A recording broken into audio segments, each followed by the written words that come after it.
Steel boots stomping, crashing the floor. Two wild Yinzers kicking through the door. Loud like a jag-off at a pins game fight. Brace yourself, this ride ain't polite. Two dumb Yinzers, loud and proud. Heads in the clouds, voices in the crowd. Chaos brewing, they don't play nice. Hold on to your iron and grab your prime anti-slice.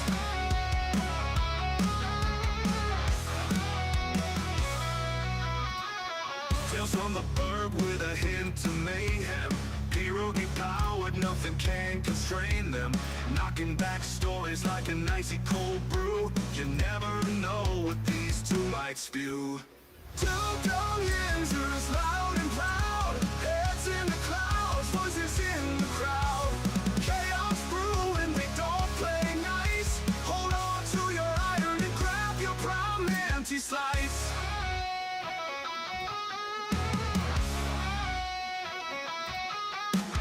Tales from the bug with a hint of mayhem. Pierogi powered, nothing can constrain them. Knocking back stories like an icy cold brew. You never know what these two might spew. Two dumb Yinzers, loud and proud. Heads in the clouds, voices in the crowd. Chaos brewing, they don't play nice. Hold on to your iron and grab your prime anti-slice. Rivers collide where the laughs always flow. Black and gold thunder everywhere they go. The madcap kings breaking every mold. With two dumb Yinzers, the stories don't get old. Two dumb Yinzers, loud and proud. Heads in the clouds, voices in the crowd. Chaos brewing, they don't play nice. Hold on to your iron and grab your prime anti-slice.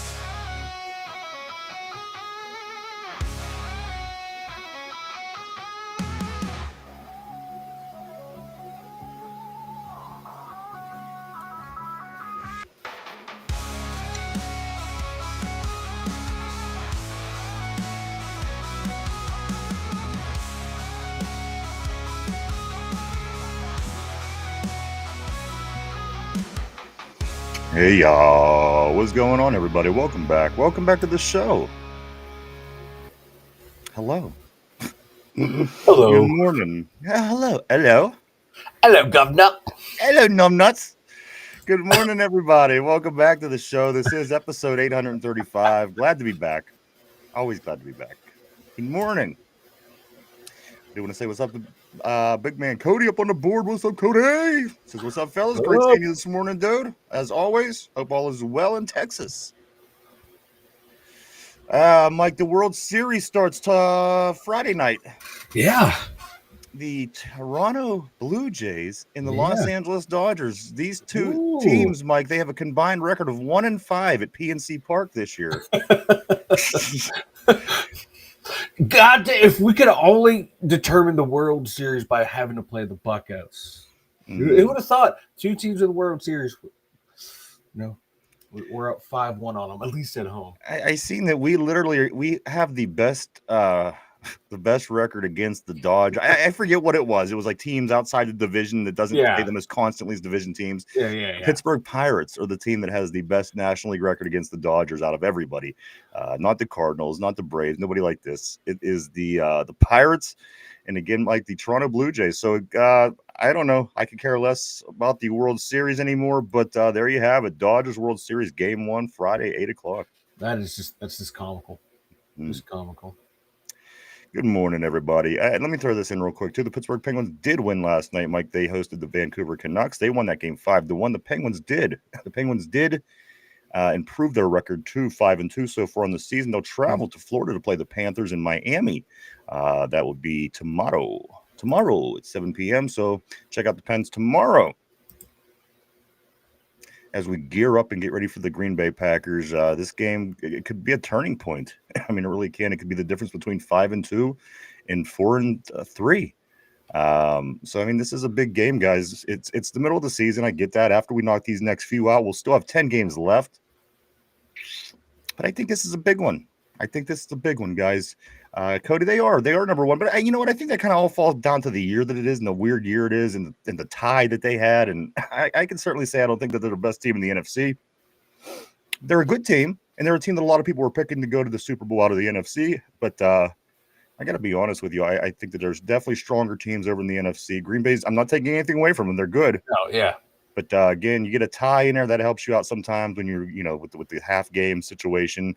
And then also, again, I don't think the NFC is quite as good as the Breen Gay Packers tortilla. What's up, brother? Again, they're good. They're good. But there's other good teams that I think are better. Nonetheless, guys, we still have to play whoever they put on the schedule in front of us. Let me say hello to everybody on the board. Good morning to Cody. Brian says, I'm just here for the Olivia Babcock talk, and I don't blame you. Good morning, Brian. I love Olivia Babcock, of course, a volleyball player at Pitt. Cody says, I didn't know the Packers are the number one seed. Tortilla says, the Breen Gay Packers. And then, what's up, brother? Always great seeing you on the board. Great seeing everybody this morning. Let's get into it. Steelers, guys. There's quite a few things I want to get into today, Mike. Of course, the trade deadline is less than 2 weeks away, just 13 days away. I think the debate right now, as far as trade deadline goes, yes, I think that we should be involved in the trade deadline activity. However, the debate is, should it be a wide receiver or should it be some defensive help, something to stop this run, something to, again, do anything as far as the defense goes. But you know what? It's weird because, again, I don't think – listen to this. Jeff Saturday. You remember Jeff Saturday? Yeah. Jeff Saturday, the longtime center for the Colts, maybe one of the best ever. He comes out and says he thinks the Steelers have the worst defense in the NFL. And the thing is, it sounds crazy at first. Like, we don't have the worst defense in the NFL. We got good players and this and that. But, the Bengals was that's a bad team. We couldn't figure out how to stop one guy, Mike. And I said this going into that game. I was like, we have to beat three guys. We have to beat the quarterback and those two receivers. I had said this all last week that the defense wasn't good. The running game wasn't good statistically.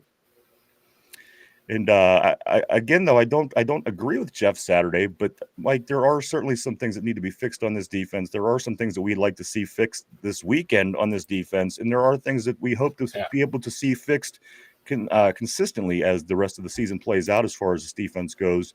We'll get into what Mike Tomlin had to say about the defense. We'll get into the trade deadline and so much more coming into this game. A lot to talk about today, Mike. But let me start by saying this. Mike, how are you today?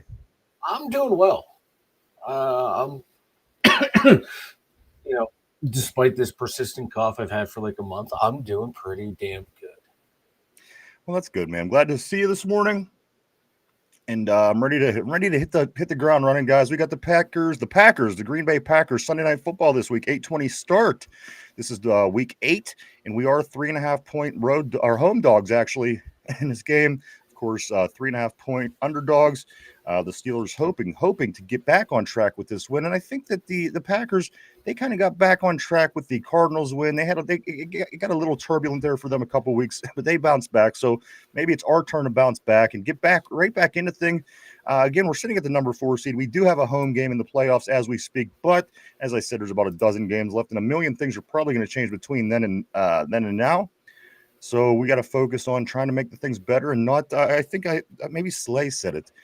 We can't depend on keep winning by splash plays. At some point, you have to play good defense. At some point, you have to be consistent. And if you depend on splash plays to win, that's like depending on a home run to get you a win every night in the ninth inning. If you're a baseball team, it's just retarded, and that can't be the case. If you want to be a consistent team and you want to do good things, again, you can't expect the long ball every night in the ninth inning, like to win you baseball games. You got to pitch good, you got to run good, you got to feel good, you got to hit good, and you got to do those things on a regular basis if you're going to win baseball games. Again, we're kind of the team that waits till the ninth inning to hit that home run, and we got to see that change, of course, if we want to win games. And I'm starting to wonder. I mean, this next 5 games on the schedule after going 4-2 last year. As I said, Russell Wilson won a bunch of games last year. He went 6-1 after this point. So again, can this team repeat 6-1 this year with the schedule that we got? I don't know if we can, but I know that we have a better offense than we had last year. And if the defense steps it up, Mike, I think that we should be able to make a nice run. He would have thought, been saying it all week that we would be waiting for the defense to catch up to the offense. And to piggyback on like what Slay was saying, it's just being more consistent. And that's been a theme you and I've been talking about, like with not just the Steelers, but like just any of the Pittsburgh sports teams. Is a lot of the stuff that you can see that they're doing wrong is just a lack of consistency. And then that's what we're seeing on the defense. For 3 games, they were playing some really good ball. And then this game right here, the entire front couldn't figure out how to beat a guy. They couldn't remember how to tackle. And, the defense backfield could not cover anyone. It was like almost a carbon copy effort of the Seattle Seahawks game. And, going back, this is kind of looking back at that episode. It's like you're talking about the same things then that we are now about this defense. Mm-hmm. And it's like when they lose, I don't want to say their focus because, they're not looking beyond the guys, but going in and just not doing the little things right, you can see they have disastrous results. And I think, they're easy things they can do to clean up to get back to where they were. This is If they were under talented, like if they were under talented, this would be a concern for me. And I would say, I just don't know if we can do this. But for the talent that we have employed on this defense, these should be problems that we could fix. Yeah, correct. And we've seen them get fixed. And you hope that this is just a blip in the radar. This happens to a lot of teams, and I think John said it well in one of his comments coming up. The NFL is a week to week. It's like a week to week horse race. Now, who has it this week? Who has it? The following week, the Steelers didn't have it last week. It's the NFL. They're going to find ways to win. And who would have thought, the Bengals offensive line would play their best game against the Steelers? And our D-line would have played one of their worst games. Yeah, it's a division. If you can't get up for a division game, that's on you. They got up for the division game. We didn't get up for the division game. So I do want to say good morning to everybody. Let's catch up on a couple messages, guys. Good morning. Welcome back to the show. John said he's not sold on Love. He doesn't ooze Super Bowl talent. You know what? He's so hit or miss with me. There's days he looks great, and then there's days that he just doesn't. He doesn't look like this good quarterback that everybody talks about. So I think consistency would be a key word that you would have to talk about when you talk about Jordan Love. If he becomes more consistent, I think he's going to be that effective quarterback over in Green Bay. I just don't see it now. Week to week, as you were saying, it's a week to week league. Some days he looks like a great quarterback. Other days he does not. Cody says, you guys remember that white running back Tampa Bay had? He had like the neck brace, big dude, Mike Allstott. Was that Mike Allstott, baby? You're talking about? He may or may not be on my list, guys. As I'm going to get to that a little bit later today, as I further my draft for my all-white football team. Richard says it's the worst team for the money. You know what? I don't know if anybody could argue that at this point, Richard. But again, let's see what they can do this week. If they could redeem themselves, how many times have we shit the bed against Cincinnati along the way? Over the years, there's been years in Super Bowl years that, that you lose to a team in the division. And again, so did the New England Patriots. They found ways to lose to Buffalo, the Jets, or Miami. Not often, but during their tenures of having really good seasons and winning Super Bowls. So, I mean, that you don't want to build your whole season on that. That's what the bad teams do. That's what Cleveland does. They throw a parade when they beat a team like the Steelers. The Bengals are, obviously out of their mind. They've literally they've done more nothing than anybody else in this league almost. So again, let them guys complain about all that shit. We are going to get ready for Green Bay. And again, like we went with the better quarterback decision, I thought, this year with Russell Wilson and Justin Fields leaving town, bringing in Aaron Rodgers. We didn't know what to expect coming in, but again, the guy after 6 games has 14 touchdowns. He's on pace to break Ben's single-season touchdown record. Things are going good on this offense, and that's another thing we're going to get into, guys, with the trade deadline just being 13 days away. Is it vital? Is it more vital to get that wide receiver to open up the offense more for the offense, or is it vital to do anything they can to improve the defense? Or are we just going to keep playing games, spinning out, spending money, bringing guys in, bringing in this? And that's never going to fix anything because it's just a systematic problem. I don't know, but we will get into what you guys think about the trade coming up, the trade deadline in 13 days. Guys, right after we play next weekend we play the Colts. It'll be just a couple days after that wraps up. So I would like to at least be sitting I will at least 5-3, Mike, at the trade deadline. But it's hard to say. I would like to be even better. I'd like to be 6-2 at the trade deadline. But I think at this point you got to look at it realistically. And these are I said this is the part of the schedule that I talked about all early part of the year when we were winning and the Ravens were losing. And I said, it's going to come back around. We're going to get the teams that are going to give us trouble. And this is the first real test, in my opinion. I don't think the Bengals was the first test. I think we just failed a division game and lost. But again, these games coming up here in the next, 7 weeks. I think only one of them doesn't look like it's going to be that challenging to me. And I think that it could also be a challenging game. So a lot the Steelers have on their plate if they do want to make any kind of noise this year. And as we've been saying, Mike, it's the yin and the yang. Why the hell can't this team do two things at once that's good? Why, the defense carries this team for years, 4 years now. Now you get an offense that's putting up, what are they, 8th in the league, whatever the number is, and now the defense can't do shit. They can't stop 3 guys. You have 11 guys. You know where the ball is going, and you just cannot stop it.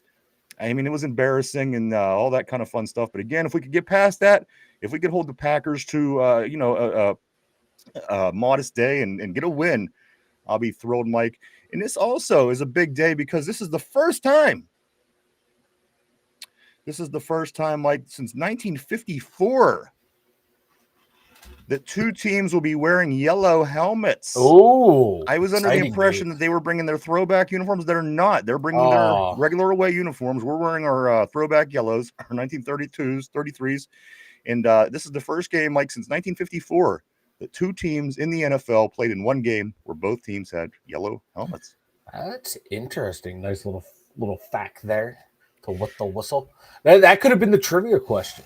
Well, it could have been, but it's not.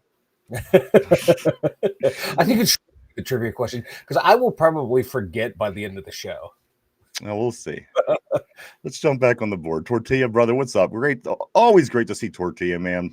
Always makes my day to see that name pop up on the screen. First thing in the day. He says, yeah, last year we traded for a wide receiver and an outside linebacker. I don't know who we trade for on defense, but we need some type of adjustments. That's what I'm saying. I don't know if it's personnel. Yes, these guys are getting a little older. I acknowledge that. But pound for pound, your top 11 guys, it's not that bad of a defense. I think that it's more schematic. It's more getting the guys in right places and attacking the right things. And again, this defense is paid high. Maybe they're not the most talented defense in the league, but there's no way that the defense should have let up everything that let up this past week. Again, let's just say, okay, to give up a historic night to a wide receiver like we did. We've never given up more catches to a receiver ever than we did to Chase this past game. Stopping the run game should have been something that we should have been able to do better. Again, the offensive line, as Mike said, played the best game they've played all year. They're bad, and the defense is really bad. And again, I just don't know how much more talent. I don't know how much more talent we could possibly bring in. We're already playing Madden, bringing in the Ramsey and Slay and Patrick Queen, and it's not like we haven't made the attempt. We've certainly made the attempt to try to put the personnel on the field, and it just doesn't seem, no matter who we put on the field, it's just not coming together for whatever reason consistently. And that's the difference between good teams and bad teams and consistency in pro sports, Mike. Yeah, I think it was Slay who also said we need to have teams fearing going across the middle. And that's what they did against the Browns. You saw that led to some of their underneath routes. Guys were looking over their shoulder. They were afraid to go across the middle. And you're doing that 1 week, and then a few days later you can't replicate the same thing that you were doing. For me, that's right there. Is just saying, like, it's not a scheme issue, it's not a player issue, it's a consistency issue. Because for 3 games we were talking, man, this defense turning around. They're making plays over the field, they're hitting, they're tackling well. There's no communication issues, and then you had this clusterfuck of a game. So it's just, getting back to the drawing board, attention to the details. And, the records coming back after a Thursday night game are showing that, this team does tend to focus well after a loss like this. And usually, too, after, like, a bad loss, this team does tend to respond. They did earlier this year. So I'm optimistic they can do it again. Because they've shown that they can this year. It's more or less a whole new defense than we had last year. Before they collapse, yeah, we have some of the same players like Watt and big old clam there. But we got some younger guys in there now, some guys from outside the organization that have won Super Bowls and can tell these guys who haven't won Super Bowls, like, hey, this is what we have to do to respond on defense. This is the way we got to dig down deep and play. And hopefully they can do it. Hopefully there's some new leadership on this defense this year. I thought we'd seen the leadership early, but again, the consistency is certainly a thing that's escaping us. Let's move forward. John says right now the NFL is week to week horse race. The Lions and Chiefs surge ahead of the pack this past week. They did. The Chiefs are right back in it. The Chiefs, I tell you what, the Chiefs are going to be the number one seed in about 3 weeks. Mark my word. Everybody had them counted out 3 weeks in. I said, no, this is the Chiefs. They're going to win their football games. Give it time. They're right back in things in the division. They're just out of the division lead. Again, give them 3 weeks. They'll be right back in the number one seed. It's again a lot of things to get into today. John says also the Colts as well. What's good, Vegas? Always great seeing Vegas on the board, my man. Field of Steel. He says, "What's up, you Watt haters? It's Hump Day. Watt sucks." Cody says Jamar Chase ran the same 3 routes. Ran the same route 3 times, straight and cut to the sideline, and there was not a Steeler player anywhere. If anybody's seen that video or that picture, that says I don't know what it was, but it had Chase wide open when the score was 33-31, and he caught the ball, and there was probably about 20 yards ahead of him, and it just was a shot at the defense, which I have no argument with that. Cody says, how does that adjustment not get made? Again, shouldn't this defense be a little better than they are? That's all I'm saying. I'm just wondering, all the talent that we get year after year after year, the results end up being the same. It makes you wonder. But again, we are going to get into what the coach said yesterday at the conference here just shortly. Hang tight. Tortilla says the problem with trading for someone on defense is who do we bench? I guess anybody at this point. I mean, throw a dart at the wall. They're not knocking the walls down here with Cam Hayward and Keanu Benton and even the rookie for that matter. It's crazy to believe that a rookie coming in and playing was going to fix the problem. But again, what's up, Jamal? Great seeing you, brother. Gang, bro. Also, John says the Packers will try to replicate what the Bengals did, but don't have the same caliber receivers. They will try to pound the run for sure, which apparently was the whole problem. But again, we'll get into that shortly.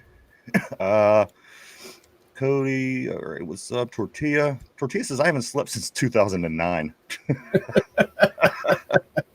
Cocaine's a hell of a drug, Cody says. Cocaine. Tortilla says I could have sworn the Packers were wearing. Me too. I could have swore they were making a thing about this. They were, and it was. I know they were wearing them earlier or at another point in the year, but I thought it was they were also wearing them on the road. Jamal says I'm fine with offense. We do need defensive tackle to help stop the run, and that's what I'm saying. That it doesn't seem like the offense is having much of a problem. Yes, you would love to have more weapons. Yes, you would love to have another pair of hands to throw to, but just kind of with this, the way that they're kind of picking who they like to throw to. Again, it's probably about the same 3 targets every week. Last week you added Muth in, and here's something interesting, Mike, about your Muth. Muth became the first Steeler tight end, the first Steelers tight end since 1953. That's 72 years now to have 2 touchdowns and 100+ yards receiving in the same game. Not even the great Heath Miller, not even the great Eric Green was able to tackle these feats. Mike Muth became the first Steeler tight end since 1953 to have 2 tight ends and 100+ yards receiving for the Steelers in the same game. So good on him. Again, but is he going to be a factor next week? Who knows? There's a lot of inconsistencies, and again, I mean those may be temporary purpose inconsistencies. We just don't know. But again, there's a lot of you don't walk away from this. These guys playing on Sunday saying, "Wow, boy, are we a consistent team? We look so consistent today." It's honestly, it's different week to week, and that could be a concern.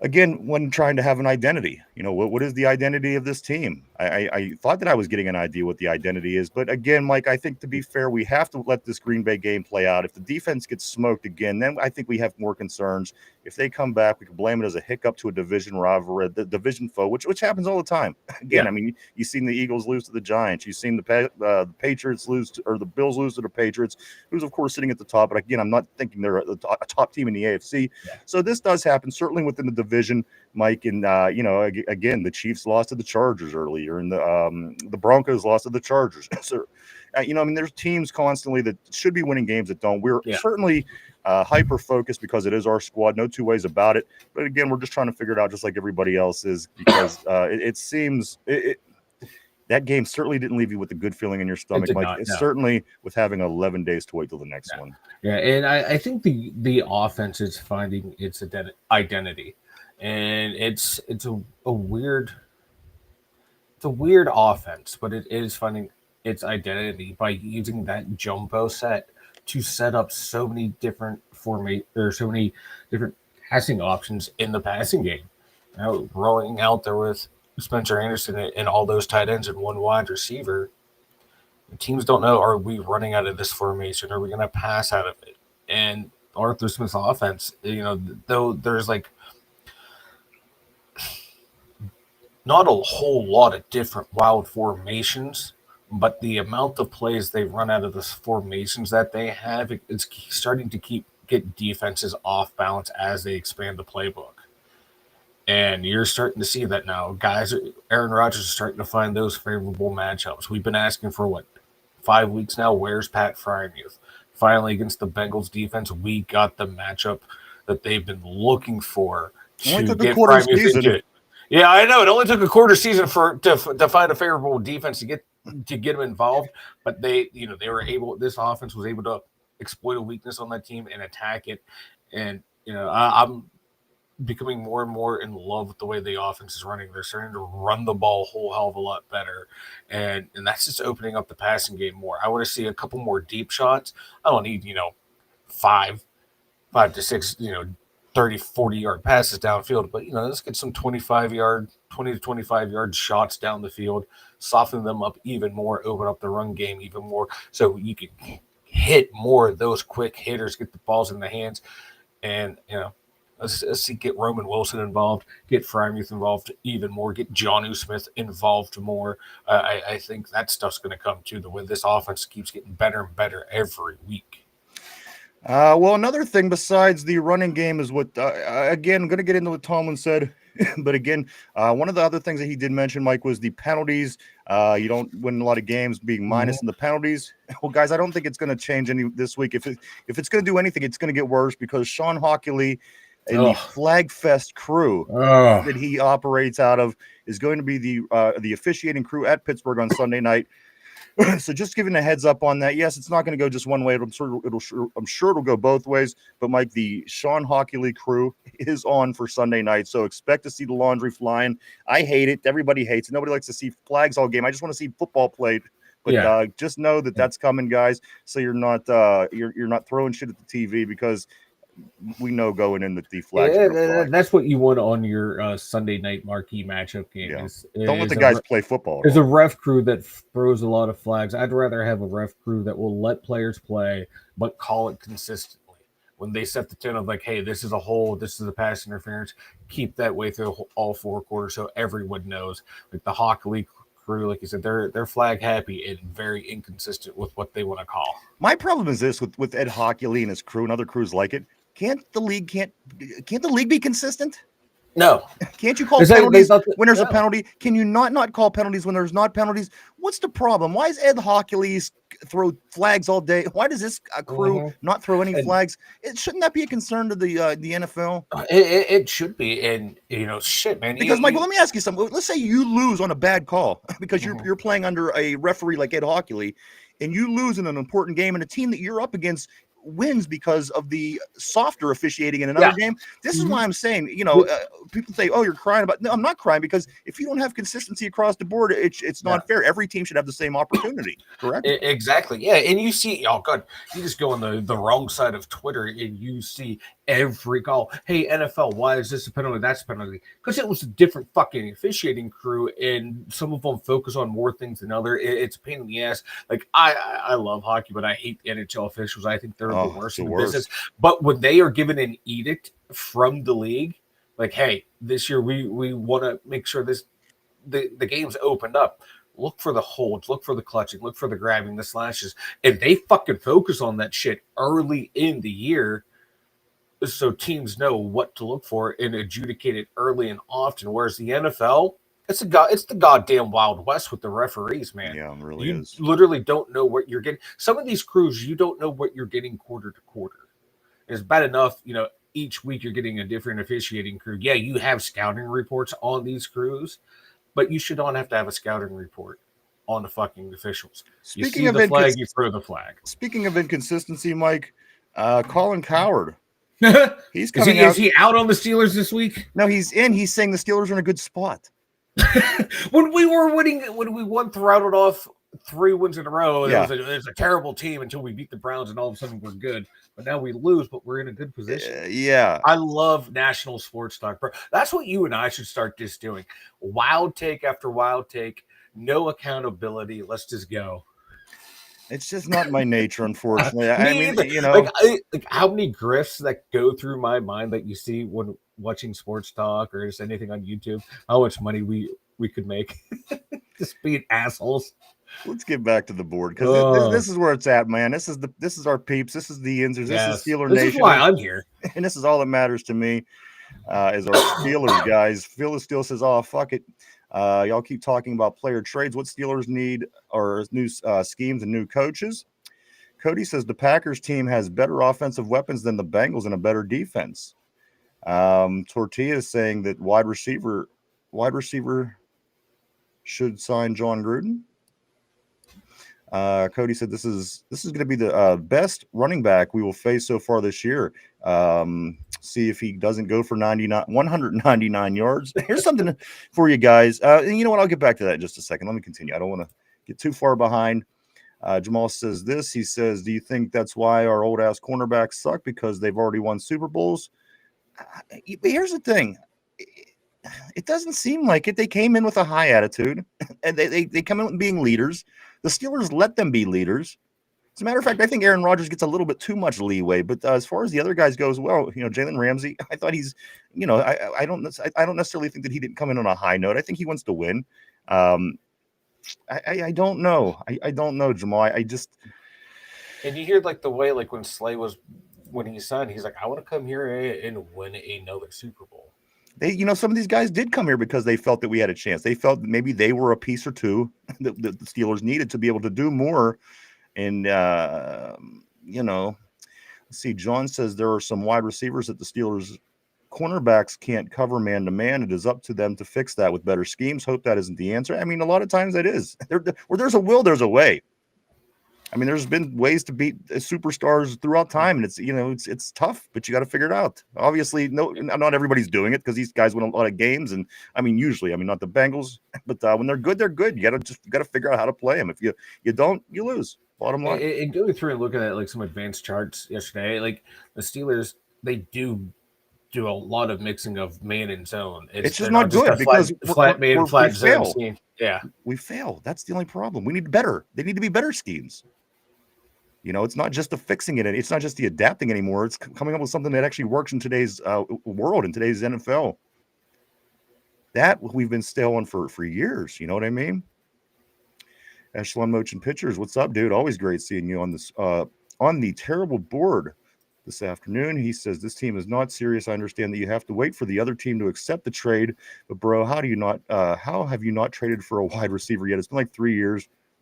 I think in the big picture, that's a great question. The temporary folks will come through in this year and say, well, that's not the offense. We were going to run 54 tight ends, and this is what we're going to do. And, last year when we were still trying to even find an identity, it's two whole seasons they're going without a wide receiver too, which again, I people on the board tell me that's normal. And I look around and I see that, there's teams that don't have great wide receiver twos, but these teams generally don't win a lot of football games. Yes, there are exceptions, of course, but it's peculiar. It's a very peculiar thing for me, especially at 31 years old, to see a lot of football and to know that it's just a very peculiar thing to see. What their reasoning is could be this, that, or the other. I don't. We will see. I do know that Jacoby Myers wants the hell out of Las Vegas. Maybe that's the move. I don't know what's going to happen, but I know we have 13 days to do it. And again, I'm like I've jumped into the debate pool here, into the debate pool. saying that maybe we got to work on some defensive front seven guys instead of a wide receiver. But if it's schematic and it's things like this, then that's not even going to help. So leave it to the Bengals in the middle of the season to throw one of these at us and put us in a situation after things was looking so good.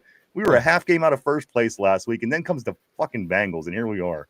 All I know is right now in total points per game, Pittsburgh is tied for the LA Rams with in 11th place, 25 points per game. The offense ain't bad.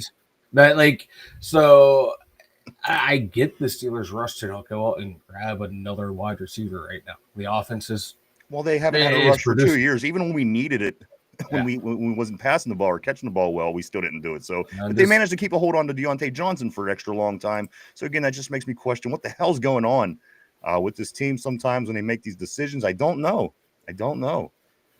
Scott, hey, what's up, dude? Always great seeing Scott Atkins on the terrible board. He says, run the ball, don't get too greedy on offense, take care of the football, play physical on defense, and score in the red zone. 0 turnovers equals Steeler wins. You know what? I know where he's going with this, because this is directly correlates to what Mike Tomlin said yesterday.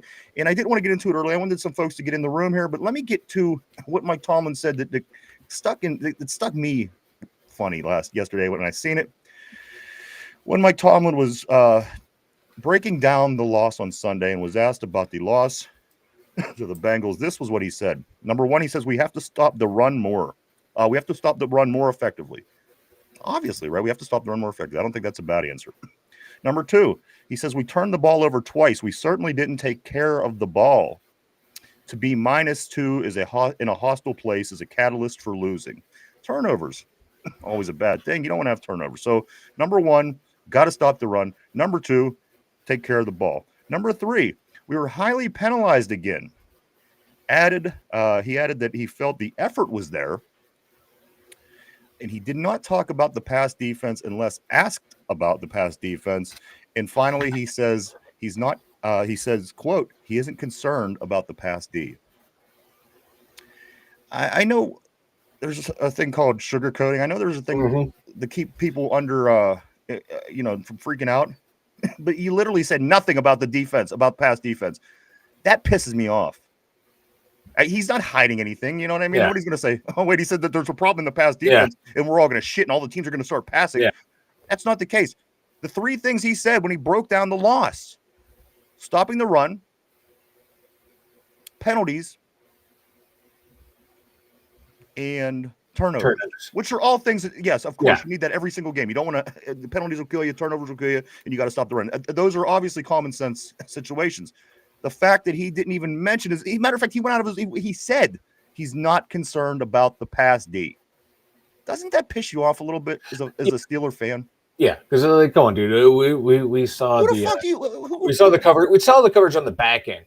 Yeah, the penalties go into that because there's 4 pass interference or pass interference / holding calls on the defense that goes in with it. Effort, they were out there. They gave it their all. They gave everything they had out there. Okay. Stopping the run, that goes into helping the pass defense because you make them one-dimensional, blah, blah, blah. But no, those guys had to step up and play better. I don't know if you're back there protecting egos or what, and you don't want your DBs to, how DBs can be sometimes to get in their heads. But come on now, they're professionals back there. You got 3 guys back on that defense: Juan Thornhill, Slay, and Ramsey, who all are Super Bowl winners. They can handle some criticism in the media.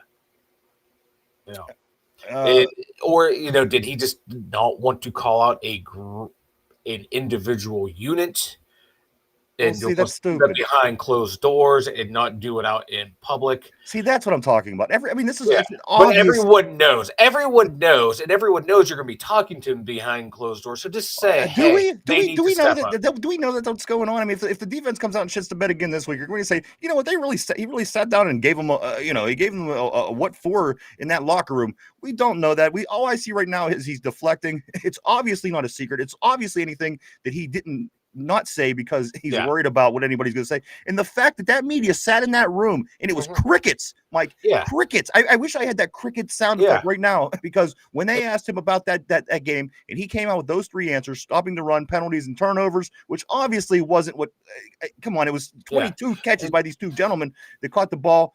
Come on. And the funniest thing is, They're playing us for fools, dude. Yeah, some of his biggest distractors are in that media room too, and they will go into the paper and type what they will be on their radio show and say everything about him. But when given the opportunity to confront him, like, Coach, hey Tomlin, what the fuck? You're gonna blow Crickets. past the secondary?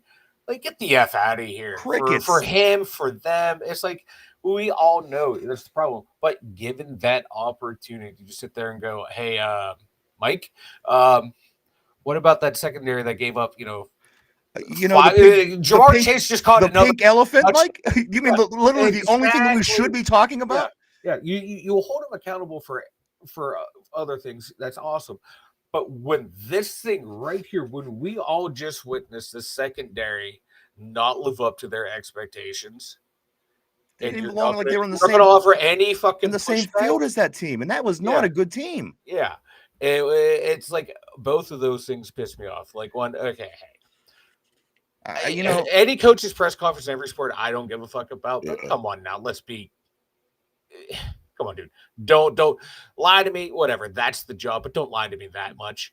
Again, if it was, we're given the opportunity, you have to. If you want to hold yourselves up, like, oh, we criticize the players and coaches, we hold the mirror up to them, we hold them accountable for you, the fans. Well, us, the fans, would be like, do you want to talk about that secondary that just got exposed? That was given a dynamic. The only thing that we should be talking about this week, that should have been. It wasn't the penalties. No. It wasn't the turnovers. It was your run defense and your pass defense. That should have been like, hey, coach, thanks for recognizing the run defense need help. But what about this highly paid secondary that shat the bed? Like, and also, well, I mean, okay, so the run defense, they asked him about Herbig, of course, and they said his snaps were down because they wanted to focus on the run. I'm like, this. I'm not making this up. I know. I heard this. I'm like, wait a sec. This came literally out of his fucking face. He says that. He says this. I don't know where it went. Let me find it. Okay, here it is. Tomlin. Okay, quote, kept Herbig's snaps down because they wanted to focus on the run. Like, this is what you just said was one of the problems we should be talking about. So he's talking about it. Let's take a look at what he says. He says he didn't want him. They watched the snaps, and Mike, that's crazy because why?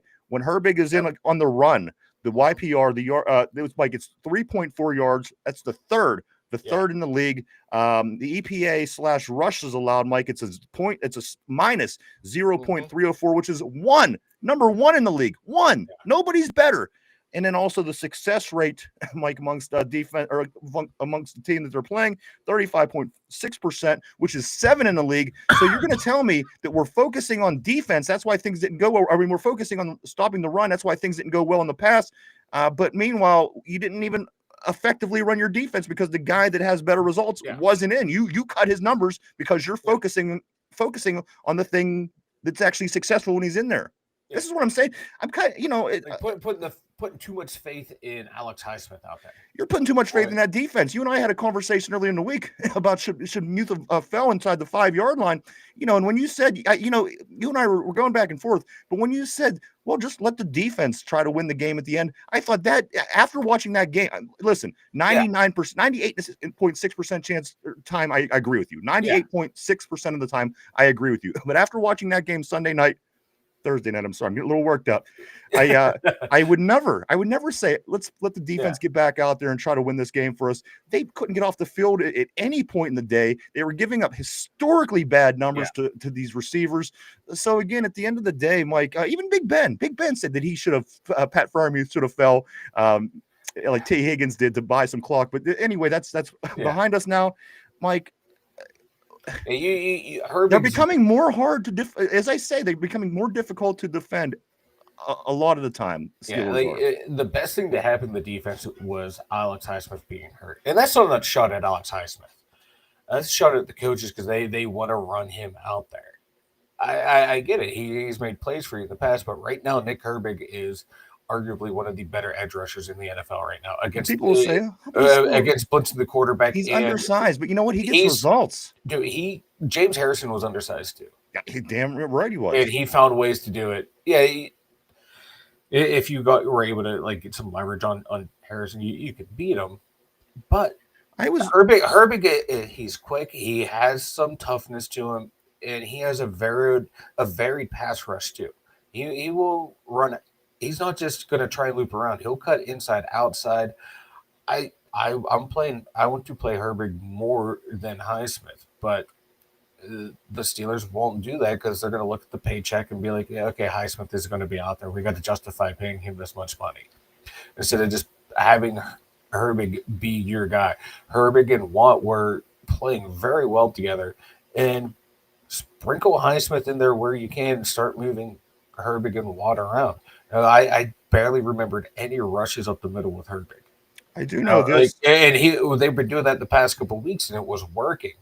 And I understand you want to have a different game plan against the Bengals than some other teams because of what they can do in the passing game, but they did a complete 180 of what they should have, man. They should have just been rolling out what they've been doing because it was working. And it's like they thought that, they know we're going to do this, we're going to do this. But the Bengals were like, okay, we know they're going to outthink themselves, and we'll just. So we're going to take our 32nd best running game in the whole entire league, which means nobody runs worse than we do, and let's dominate them with that.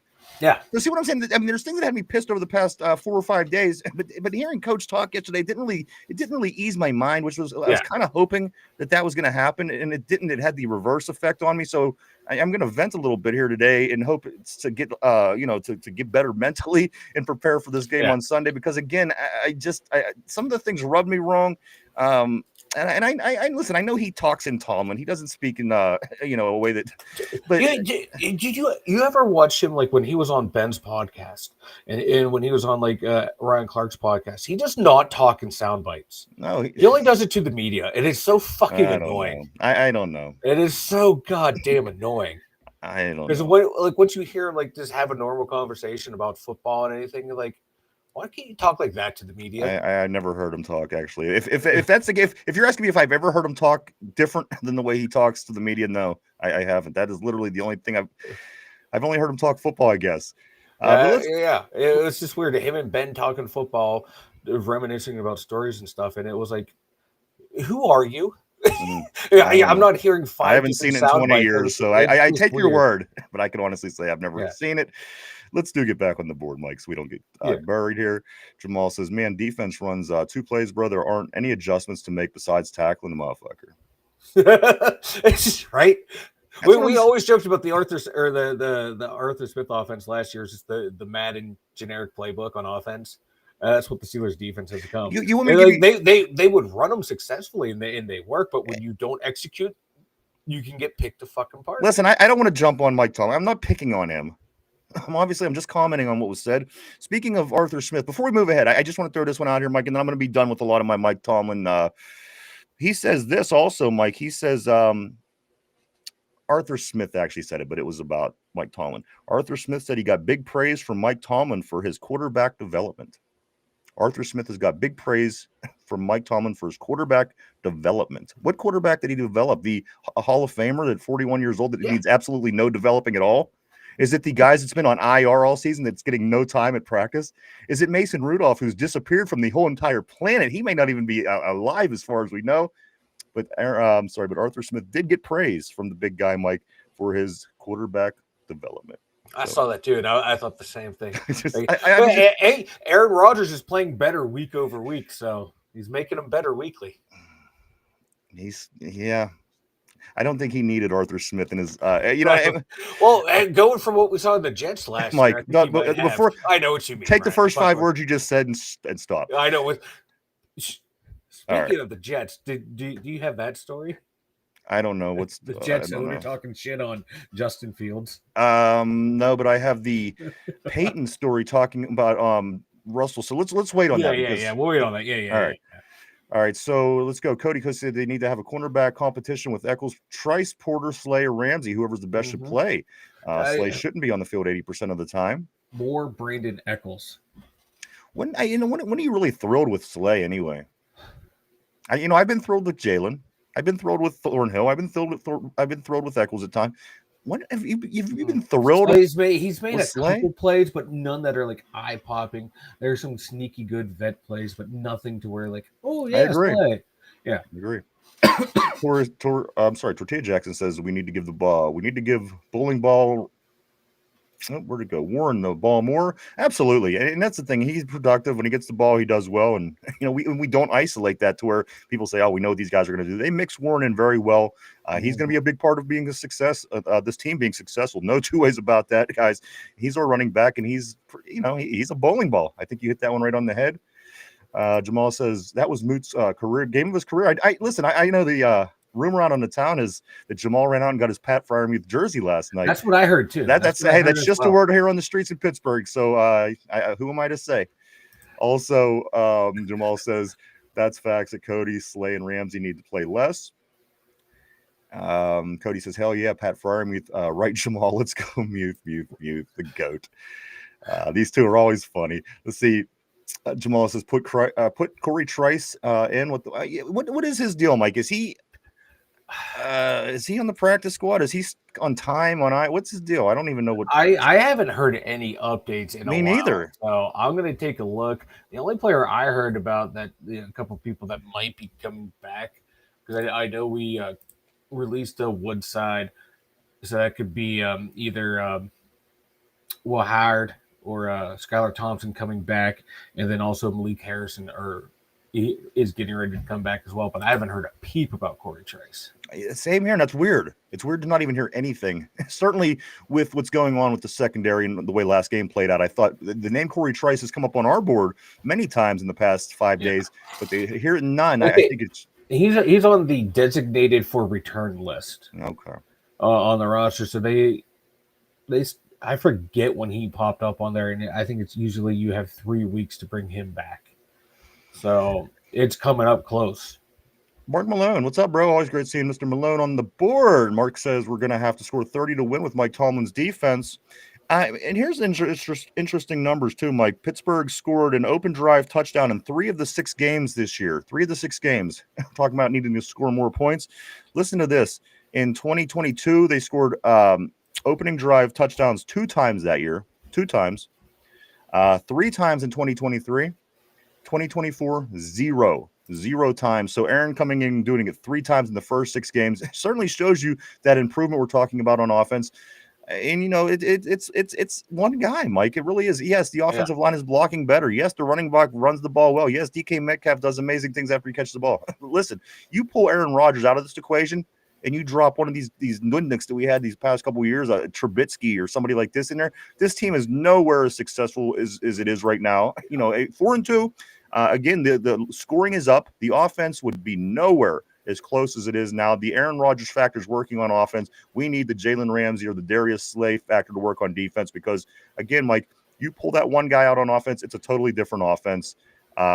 Numbers, things are happening here. Again, he is on pace to break Ben's single-season touchdown record in Pittsburgh. These are good signs, and again, signs that you would look at and say, you know what, the offense is certainly better. But the defense, Mike, now it's the defense. Every year, one way and then back, like a pendulum, going back and forth. Well, now it's the offense that ain't got it. And now it's the defense that ain't got it. Can we just put this together once? Just one time. Remember the old Alan Cox at beginning to his show on the radio? Just one time. Kick it.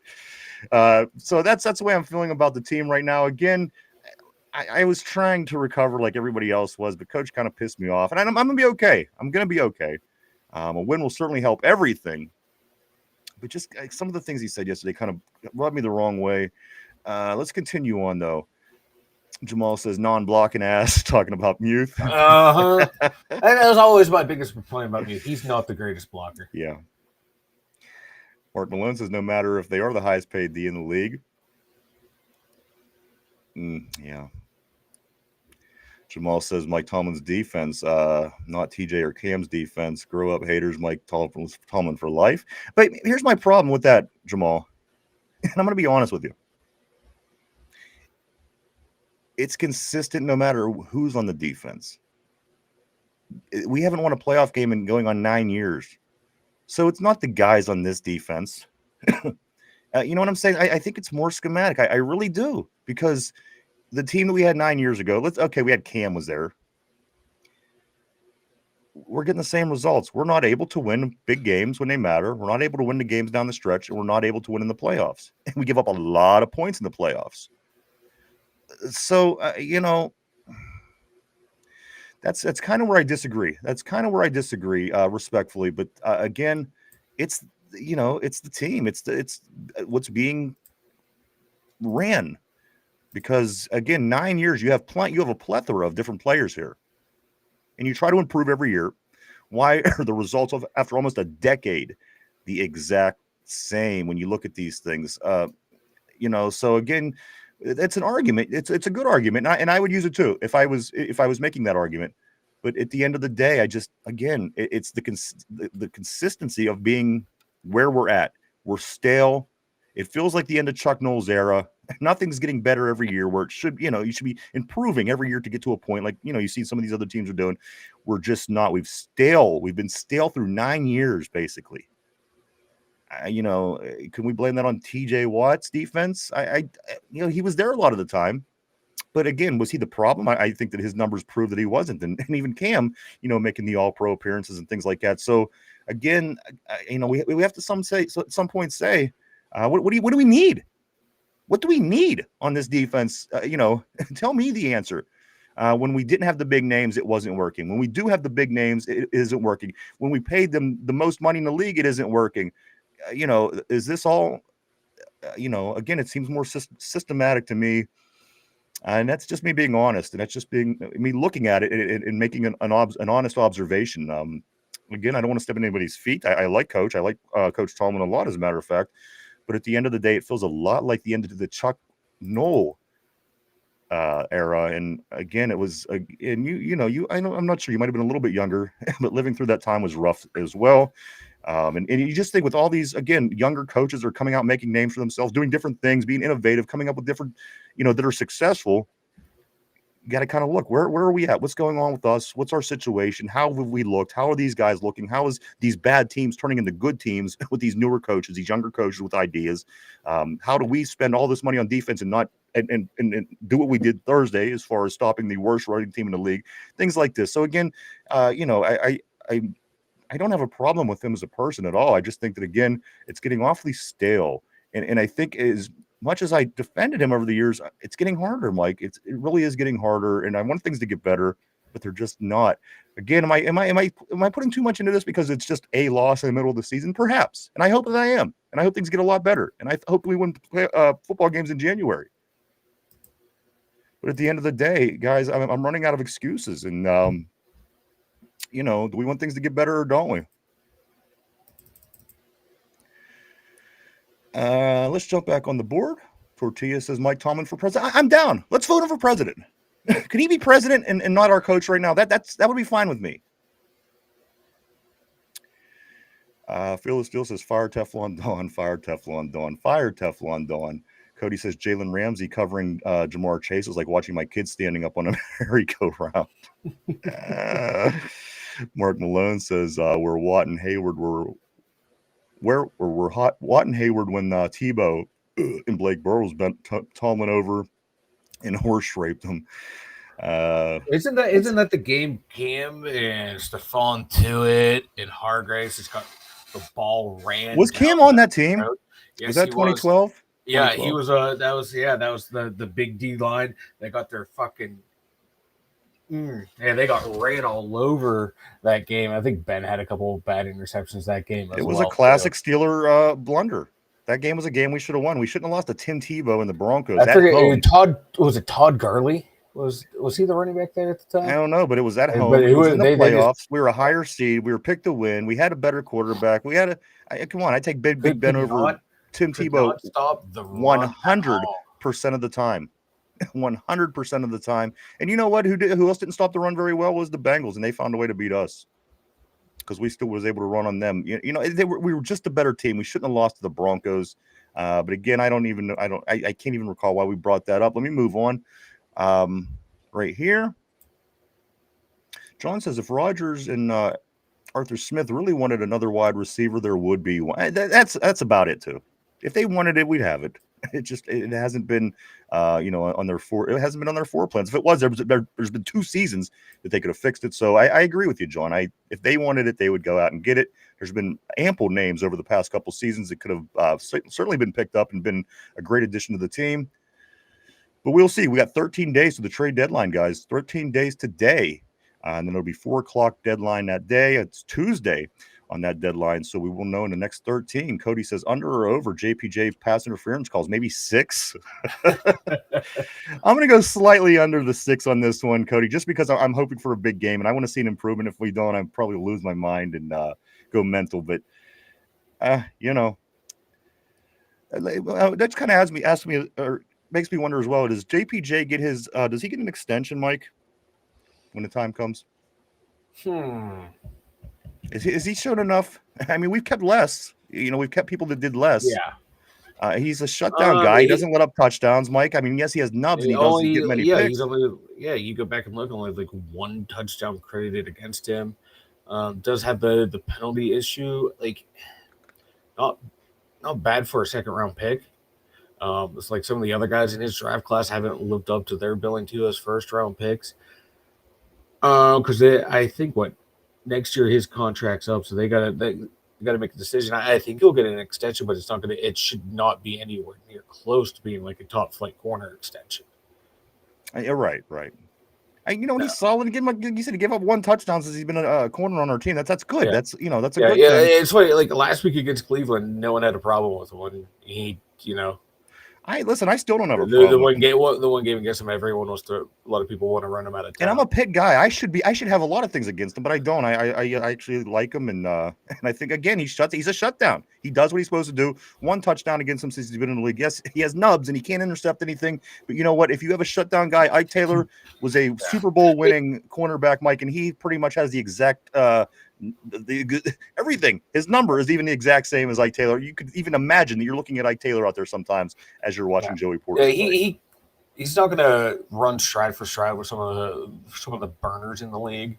But go back and watch that rookie year. Him and Puka Nacua. Like Puka Nacua was tearing us up, and then they decided to put Joey Porter on Puka Nacua, and he shut him down the rest of the game. And that's when Nacua had a monster rookie year as well. And so that gives you insight of like the kind of corner he can be. It's just when they want to line him up against some of these guys that can fly down the field, and he's going to get handsy with them when his technique goes down. I do want to say this. We are at halftime, guys. If you do want to join in, Mike is going to put the link up on the terrible board. You can sign up to make your CBS pick'ems. It's CBS. They run this. Mike's going to put the link up. All you have to do is hit the link, sign up. It takes less than 30 seconds, and it costs nothing. The terrible board and ourselves, we make our picks every week, and we just see how we can do it. It's a lot of fun. Don't miss out, guys. Get in on the CBS pick'ems. Again, Mike will put the link up on the terrible board. Just hit the link, 30 seconds. And if you missed that, guys, just right outside of here on the main page, you can hit the link as well. I believe it's in blue if you're looking at it out there. But do hit the link, guys. Sign up. It's a lot of fun. And as I said, Mike, we're all trying to catch up with RB right now. He's done really great from day one, to be honest.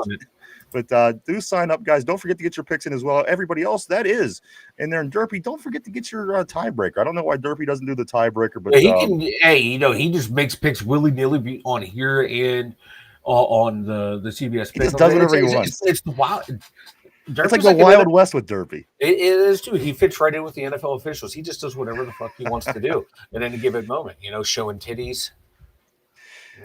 Yeah, he sure did. I'm just going to keep bringing that up every time we talk about him. I'm never going to let that die. Nobody can unsee it. That's the thing. Tortilla says Mike Tallman just needs a little Himalayan climbing chalk to wake up. Dave, I'm sitting here I do want to say welcome to the show. Welcome to the board. Great to have you. But I'm trying to figure out what in the world that you have on the board. I see a bunch of periods. I see M, N, B, B, J, B, M, N. And Tortilla responds. He says, David is tripping balls right now. Mark Malone says that couldn't hurt. But so trying to figure that out, brother. If you're trying to get something out, I'm having a hard time understanding it right now. Brian says Jay Fowler from ESPN is claiming the Steelers want Roger back next year. Roger's back, and that is something I seen Cam Hayward say this morning, Mike, as I was reading and getting information for the show. Cam wants Aaron Rodgers to return in 2026, but the question is, who wants Cam? back in 2026. I just thought it was funny that Cam would be the one saying that again. At his age, I think, again, it may be his time to go. If we had a lot more younger and active defensive linemen playing that spot, and Cam got nice size, I'll give him that.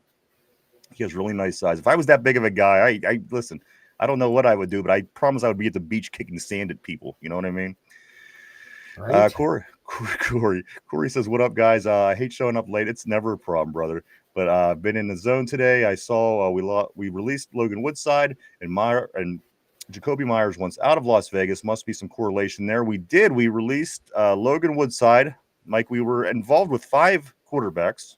Of course, Aaron Rodgers, Mason Rudolph, Will Howard. Yeah. The other guy, Tyler, what's his name? The guy that got beat up in Ireland. No, it's Skylar Thompson. Skylar Thompson, and then Logan Woodside. So we shed some of our quarterback guys as we released Woodside yesterday. He's probably going to put Skylar Thompson on the practice squad, I bet. More than likely, and then plus you have questions going on with Will Howard with the IR. What are they going to do with him? And in my opinion, you want to have him on your active roster. But again, who knows? Who knows? We'll see. This team is making different moves anymore. We'll see. They're not doing things that we're used to seeing. And I don't know if that's good or if that's bad, but you're certainly seeing different. Tortilla says Bruce Arians says it looks like the Bengals checked out of run plays and just threw. They did. You could literally see. Go back and watch the footage. They had a pass off or a run offense out there. Joe Flacco stepped up, seen what was going on. Couple guys made a couple moves. Bang! He just hit quick pass. It happened quite a few times in that particular game. That what you're talking about. Tortilla also says I think it's because we bring Howard off IR. And what are they going to do at quarterback, man? We have a draft coming. We have a young kid sitting on the sideline who got hurt in an odd kind of way. We have Jackson Dart, the guy I wanted since day one, doing good things up in New York, turning things around. You think what he did, Mike, the turnaround that he did over Russell Wilson in New York, how well it would have looked here as well? Because, I don't think it would. Hold on, let me explain because I knew you were going to say that. Now, the reason I said that is because we had Russell Wilson and Justin Fields, and we were what we were. You bring Aaron Rodgers in, things got better. Justin Fields and Russell Wilson go elsewhere. You put the rookie Jackson Dart in over Russell Wilson, and they're playing considerably better. So, I mean, would it be as good as it is with a Hall of Famer? Probably not in his rookie season. But at the end of the day, if you're able to, improve a team from Russell Wilson on the Giants, you should have certainly been able to improve a team here in Pittsburgh taking over after Russell Wilson. Yeah, that's all I'm saying. Yeah, you would think. You would think, but again, do we develop quarterbacks well enough? I know that Aaron Smith or Arthur Smith was told, Mike, that he got praise actually from developing quarterbacks here in Pittsburgh. So that's what's going on. Let's continue. Phyllis Steele says in 2004, Steeler Nation chanted, one more year. Are we going to hear Fire Tomlin chant? Steelers Nation will let us know. Guys, and that's the thing. Let's see what we do in the postseason. Are we going to go 9 straight years without winning a postseason game? Because if we are, you just might hear that. Again, this is the longest period of time that we haven't won a playoff game in the Super Bowl era. Maybe those are, maybe those chants are warranted. I don't know. We'll see. Corey says at Tortilla, but hasn't Howard been off the IR for a minute? I'm not sure what the hell's going on with him, to be honest. No, he's still on there. Echelon Motion Pictures says, and for the people saying we don't need a wide receiver too, you need someone on the other side to pull coverage. Exactly. If anything, to pull coverage from the receivers that you want to use. We don't have that for the most part, and get different looks, which will open up the playbook more for both run and pass, which I, again, thought from the beginning. Why wouldn't you want that? Phil Steele says, there you go, Vanilla. Your God said it. -2 on the turnovers. -2 on the turnovers. Yeah, but that offense put the team in a position to win it, and your God on defense didn't do a damn thing. All right. Mark Malone says that Corey, he's still chilling. Jamal says, why did I just see a meme of a milk carton with Steelers defense on it? That's a good question. I don't know. Good question. They might have been from this channel. Tortilla says that Corey. Yeah, I don't know. It could be something else. Woodside was on the practice squad anyway, so I don't know. And he was literally, come on. I mean, Woodside. he was brought in because of the injuries to everyone else. So Exactly. one of the quarterbacks coming off, and unfortunately, I'm hearing Skylar Thompson, but could he be used as a trade bait? Get him off the IR, trade him, bring back hired. Who knows? Yeah, we had five quarterbacks, 2 of them on the IR, so that was the Logan Woodside deal. And now, as Mike said, I think that they're getting ready to move something as far as quarterbacks go. Vegas says over under 17.5 total accepted flags Sunday night for one team or for both Steelers or both, because you know what, Right? that might not be a bad question with the Sean Hockley crew officiating this game on Sunday. Corey Beaver says, I'm currently looking at a story that says Brees Hall is linked to us right now. It was posted 3 days ago. If we had running back issues, I think that would be great. Yeah, a lot of people, for some odd reason, have been like, "Oh, the Steelers are going to go get a running back." Like, no, they just signed Jalen Warren. They like Kenneth Gainwell, and they drafted. They're not going to go and get a running back. I saw this. I think it was after the Vikings game. Stories started popping up about Steelers. Oh, Steelers are going to look for a running back. Mike Florio started this. I think it was. And it's like, no, if you think the Steelers need a running back, you have no idea how the Steelers offense runs and operates. Phil the Steel says that, Ryan. Who do you think coached the D-backs? I don't know, but is it possible that Mike Tomlin might have been boosted by how good that Tampa Bay defense really was when he was in that secondary coaching on that defense for the Tampa Bay Buccaneers in the early 2000s? He was this great defensive mind. Yet again, if I go back and I watch the footage, I see a really good defense, but I haven't seen a lot of the same coming from that as time went on. But again, I don't know. So Echelon Motion Picture says Mike Tomlin likes to hold the hands of older men. Someone debate me.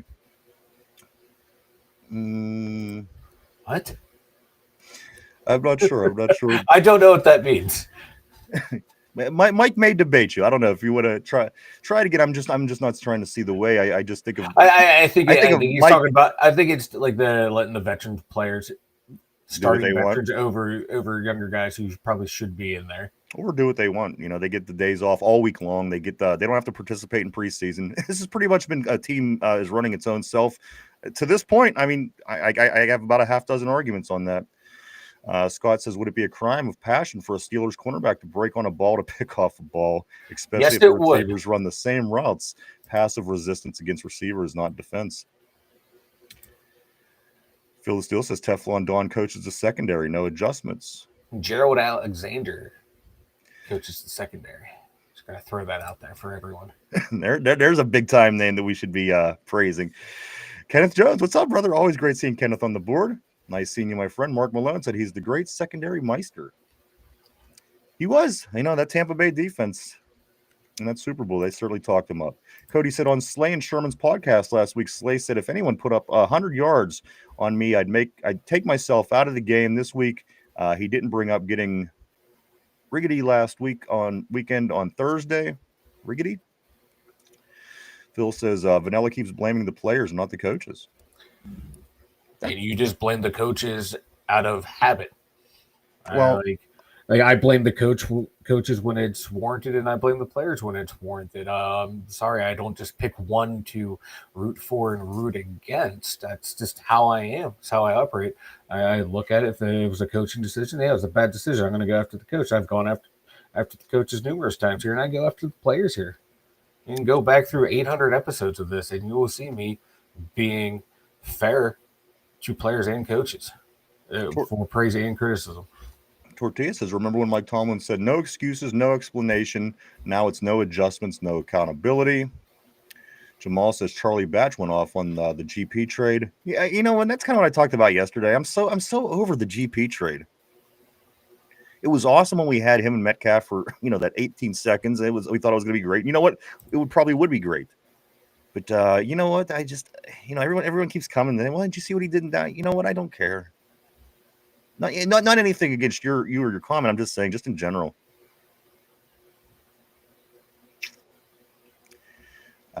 Scott says great defense is an attacking mentality. They need a riverboat gambler attitude, especially on weighty downs in the second half. Let me ask you this, guys, just on the board real quick. Who thinks we're going to make a 180 this week? Who thinks that Do you think that we're going to be in trouble because we might have got exposed? Throw up on the board. Do you think that we're going to turn things around and look as good as we did 2 weeks ago? What do you guys think is going to be the case after Sunday night's game plays out? Again, it could go either way. It could go one side, the other. It could go in the middle. Who knows? But I'm as curious as everybody else to see what the next step is. A lot of times we do make game-to-game adjustments, okay? So, maybe the defense comes out and looks great. Who knows?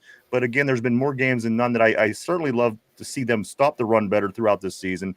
Again, letting up 100 yards in how many of the games so far, and other things as well. The numbers. We go through them all the time.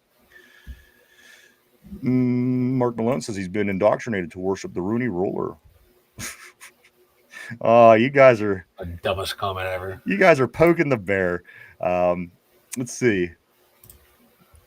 Corey says this. Let's look at it like this. Good defenses has good games and bad games, which is true. They can be sporadic. So far, you're right on. Great defenses have bad games and will bounce back like it never happened. Very true. We'll find out what we are this Sunday. Again, I think maybe I read your mind when I said what I just said. Let me know what you think, guys. Do you see us bouncing back, or do you see this being a lingering problem? In the past, Mike, losses to New England, they would linger because teams started to replicate what it was that they did to us, and again, they exposed us for our weakness. And I want to know what everybody thinks. So is it gonna get fixed, or are we gonna be trying to figure out answers again next week? We shall see. We shall see. We shall see. Cody says Tomlin doesn't like being wrong. He will never admit to being wrong, and he will hold on to someone as long as he can to prove he's right. Cody says Scotty Miller better than George Pickens.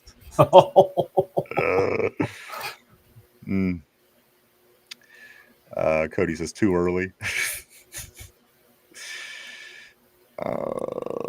Jamal says not for your ass, Cody. You've been on since 4 a.m.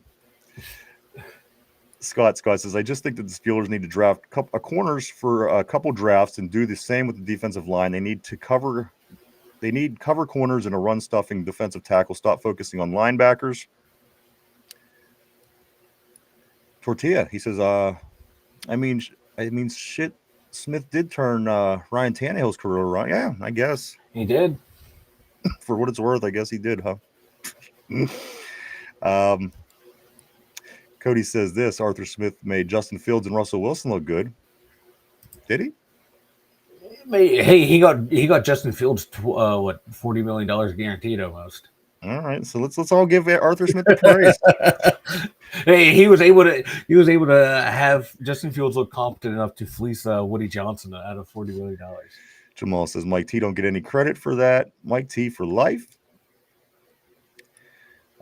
Who's spreading the lies is what Jamal is saying. John says Rodgers and the offense are surprisingly doing better than I expected. The problem is that the defense is doing worse than I expected. Can Tomlin produce a balanced team? A little yin and some yang, and I want to know if we could get that going on, Mike. But I agree. The offense is doing better than I expected, and the defense is doing worse than I expected. I think that's very accurate. Yeah. Echelon says cornerback competition is useless. They're going to go. They're going to be going against Scotty Miller, Roman Wilson, Ben Skoranek, and crew. Other reason why you need a wide receiver too. Their competition at practice is weak. That's a valid point as well. You always hear a successful team saying, "You know what? We just got good because of what we faced every day at practice. These guys had the best offensive line, and we had to face that, and contributed to us being better." I don't know if that holds true for covering Scotty Miller every day at corner. Cody says even the Yinzers know about your Pat Fryermuth love. Give us some youth. And you know what? In that period of time, Jamal also just ordered his yellow Pat Fryermuth jersey. Or earlier in the show, Mike, he ordered the black one. Now he has the yellow one also coming on. What's going to happen first? Jamal getting the Fryermuth jersey, or you getting the Ben Skoranek jersey? I will never get a Ben Skoranek jersey. Never, as long as I live. Even if there's a fire, I will not get one. Tortilla says, don't ever respect Miller light skin. I like that. I thought about that off the air yesterday. I thought I like that little Miller light skin. Phil the Steel says that Ryan, just say it, brother. We're done with Teflon Dawn. I want it to get better, just like everybody else. I'm just pointing out the observations. I think that that most people are also observing. Somber, what's up, dude? Always great seeing you on the terrible board. He says it starts with drafting better, getting younger. Jamal says, heart, bro. We need heart. You know what? I felt like we had heart early on. It really did. I thought the defense really felt that they were one. I thought that they felt they were going to do awesome things together, and I thought the heart was there. But we'll see. Tortilla says Mike Tomlin was a great coach when the league was ran by defenses. Now the league is all offense, and he has managed to survive. I thought of that last night too. Everybody is going to offensive minds. You don't see the great defensive coaches anymore the way you used to. You know, could it just be the way the league is going? We're not keeping up. I mean, not even to blame the coach, just the system. Are we not keeping up in that way? Jamal says, how can we draft better at Somber if we are always winning? It's a good point. We always get that. It seems like we get 20, number 20 every year, Mike. 2/3 of the way through the draft is where we land. But at the end of the day as well, 20, you should be able to get your guy or a guy certainly of enough pedigree to be a number, your number one pick. Top 20 guys in the draft, you're getting something good. Jamal says, I didn't get to enjoy the Chuck Noll era. Thank goodness. The end of the Chuck Noll era was terrible. It was really bad. It was really bad. And this is the guy that won 4 Super Bowl in 6 years. So, that's what I'm saying. The shit happens, unfortunately. Donald, what's up, dude? Always great seeing Donald Lurie on the terrible board. He says, how long do you think it will be before the fans at the stadium start chatting for Austin, the DC, to be fired? Maybe this week, depending on how this game goes. I think it's very possible to see it this week. I know that was the first thing I seen on social media when I turned it on after the game Thursday. People wanted the defensive coordinator's head on a platter. So, if we come out this week and do something similar, I can see the fans really going off on him. I really can. Especially if we lose. RB, what's up, bro? He is the big leader in the CBS Pick'em. RB says that the 3-4 is dead and Tomlin's overall game philosophy is shit. Get any lead and try to coast it out. And anybody else, I mean, come on, if anybody else wants to stick up for Tomlin, I know Mike has been, and if anybody else wants to do it, I mean, it's, it'll be fair conversation. Nobody's going to, if you have defense for him as well, I'd like to hear it as well. I'm just, like I said, I'm just kind of calling it the way I see it, unfortunately. I want it to be better. But Jamal has been, but if anybody else wants to also jump in for coach, they sure can. Somber says, I'm not referring to our place in the draft. I'm referring to the talent of the best of the players. Just start taking the best available player. Jamal says, yeah, if we promote Mike Tomlin to president, I'll be fine with him leaving the Steelers. I'll take it. Let's get him in the White House. So the Steelers have started the 21-day clock on Will Howard. Okay, so the clock has started on Will Howard, huh? Yeah, so that corresponds with the Woodside release. Okay, that's what we figured. I figured it was. I figured it was because of Will Howard. People kept saying the other guy, but I thought it was Howard. Yeah, and then the earlier reports were Skylar Thompson. Now it's just coming out. Of course, this is coming from Mark Boley, so we'll have to see how accurate that actually is. I'm sure he will never be on this roster then, for whatever reason. But let's see, where am I at? Right here. Jamal says, yeah, if we promote, I'm sorry, I did miss that, but Jamal did follow that up by saying my blackness won't allow me to give up on Mike T. And that's totally awesome, dude. I totally understand that. He's the Obama of the NFL, and I respect that, man. Tortilla says if Mike Tomlin is president, he could just veto the Steelers' losses. Now that are we talking game ball comment here, Mike? Who said that? That was Tortilla. Tortilla coming in strong. Tortilla says if Tomlin is president, he could just veto Steeler losses. There we go. I told you. I don't say that we have the smartest board for nothing, Mike. I don't just say that. Come on. Echelon Motion Picture says this was just another game, just like how the Jets game was not just another game, and also how the Seahawks, we suck on our defense. Stop sugarcoating it because you like Tomlin. Tomlin is the anomaly. Jamal says, hey, facts at Somber. I've said that for years. Draft the best player available. Mark Malone. I don't know what this is in reference to, but Mark Malone did say it at some point. He says, God, I hope not. Jamal says, I don't think it works like that because teams do have specific needs. Somber says this. In response, Mike Somber says, then that leads to talent evaluation and the ability to develop. Christophus, my man, what's up? Great seeing Christophus on the board, as always. Truly, honestly is. He says Omar Khan is going to get a lot of hate mail if he doesn't trade for a legit wide receiver 2 and nose tackle like Justin Simmons by the trade deadline. Christophus, this is where I'm thinking. Again, the question is, where do you go? Where do you go, Christophus? Do you go with the wide receiver 2 primarily, or do you start looking at a little bit of defensive help? Do we think that the defense is just the problems are from within, the schemes, the plans, the game plan, execution? Could it be fixed? Because if that's the case, then we don't want to go after that run stopper. We have people, they just need to do the job better. And with that being said, does that alter the way you feel about the wide receiver 2? Say we go after the defense and improve it. Does wide receiver 2 still to you? Does that still a burning question, a burning hole in our pocket, if you will, Mike? Because for the past 2 years, it certainly came up once or twice about us not having a wide receiver 2. Yeah, it has come up, and it's just the offense is improving week in, week out. So I don't think it's that high of a priority. Like I said yesterday, I'm looking at someone like I'm calling it the Titans. See if you can get Simmons off their roster, that big bastard on D end, D lineman. He can take over for Cam Hayward, because Cam Hayward, their contracts, I looked for what you're paying Cam, you're paying the same for Simmons for the next 2 to 3 years. So in Cam's Hayward contracts up at the end of this year, for the most part, you can let him go free and clear. He would be a great successor to Cam Hayward, and then you have him and Harmon to build around. And I think he helps you this year too. And you run the Simmons, Hayward, and Harmon out there on your D-line. Your D-line's vastly improved. And then in the secondary, I don't know who you would look for. Like I said yesterday, maybe Asante Samuel Jr. He is coming back from injury, but I think he would be a better resource than Corey Trice at this point.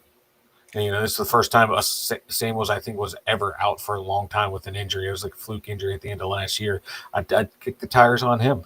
Those would be my 2 moves on defense. And then on offense, I'm still in the Rashid Shaheed camp. He's not going to wow you as a number 1, but he's a solid receiver. Been solid down in New Orleans. So those are the 3 names I would look for. Mike, can you hear me?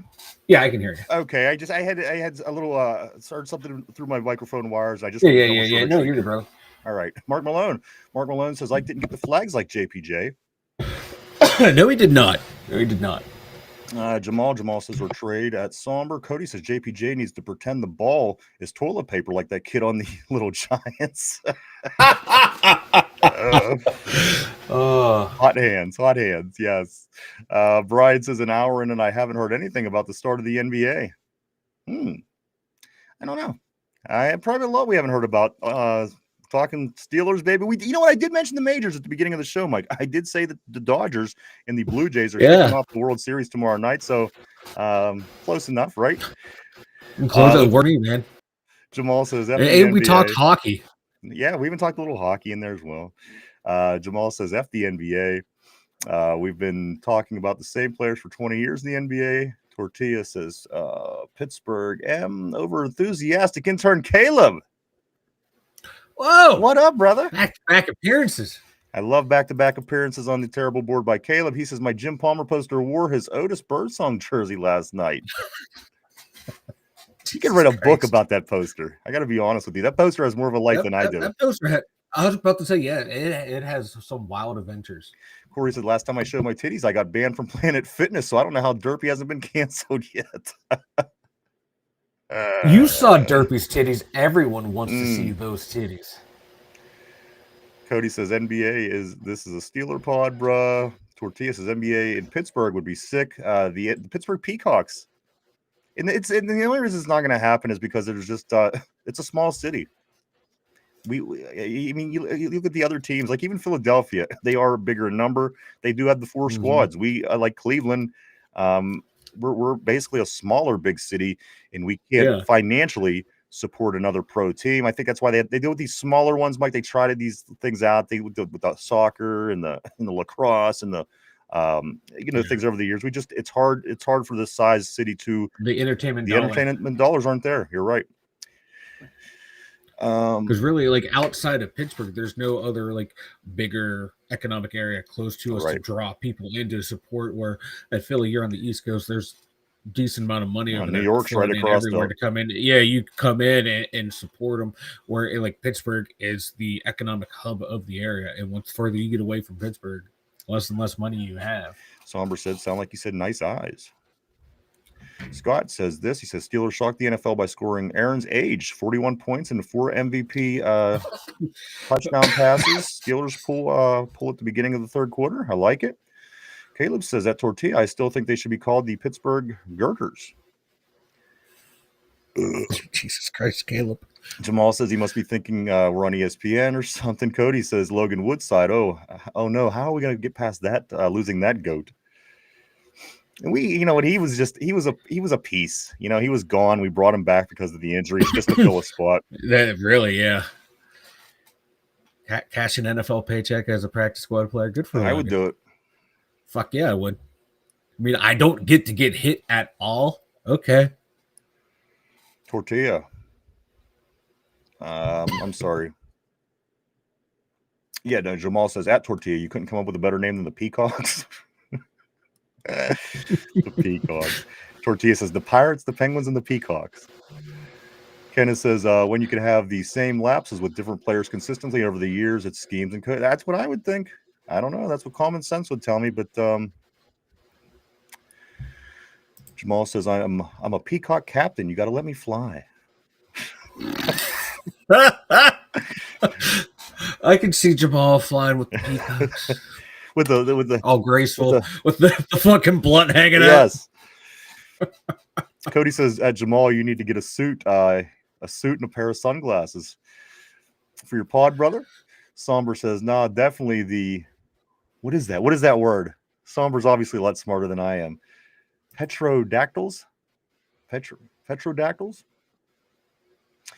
I'm not sure, but seems funny. Jamal says, like the Men in Black. Mark Malone says, anybody is better than Justin or Midget. We would have went much further had we kept Magnum for the last year. Mark Malone, but Tomlin. Jamal says, hey, I'm down at Tortilla. Cody says, every time I say Will Howard, I do it with an Irish accent. Will Howard? I think everyone does. How's that? How's that Irish accent? Oh, wait, no, I do the Will Howard. I do the Pittsburghese. Yeah, I don't. Will Howard. What the Howard? I don't know. I don't know. Let's see. Jalen is enough for now. Yeah, no, I listen. I have no problem with Jalen. He picked right back up where he left off. See, Tortilla, if you say Will Howard 3 times in the mirror, he shows up and shows you his championship rings, then dips. Like you might like that. What? Say Will Howard's name 3 times, he shows up and shows you his championship rings. Hey, man, it's as no longer Big Ten supporter. Yes, you are. Stop it. No, I'm out. If they come back and win the national championship next year, you'll be the biggest Penn State guy ever. Oh, hell yeah. Somber said Will Howard. Will Howard, the Irish accent. All right. My Mark Malone says no, Tomlin is clearly the secondary master.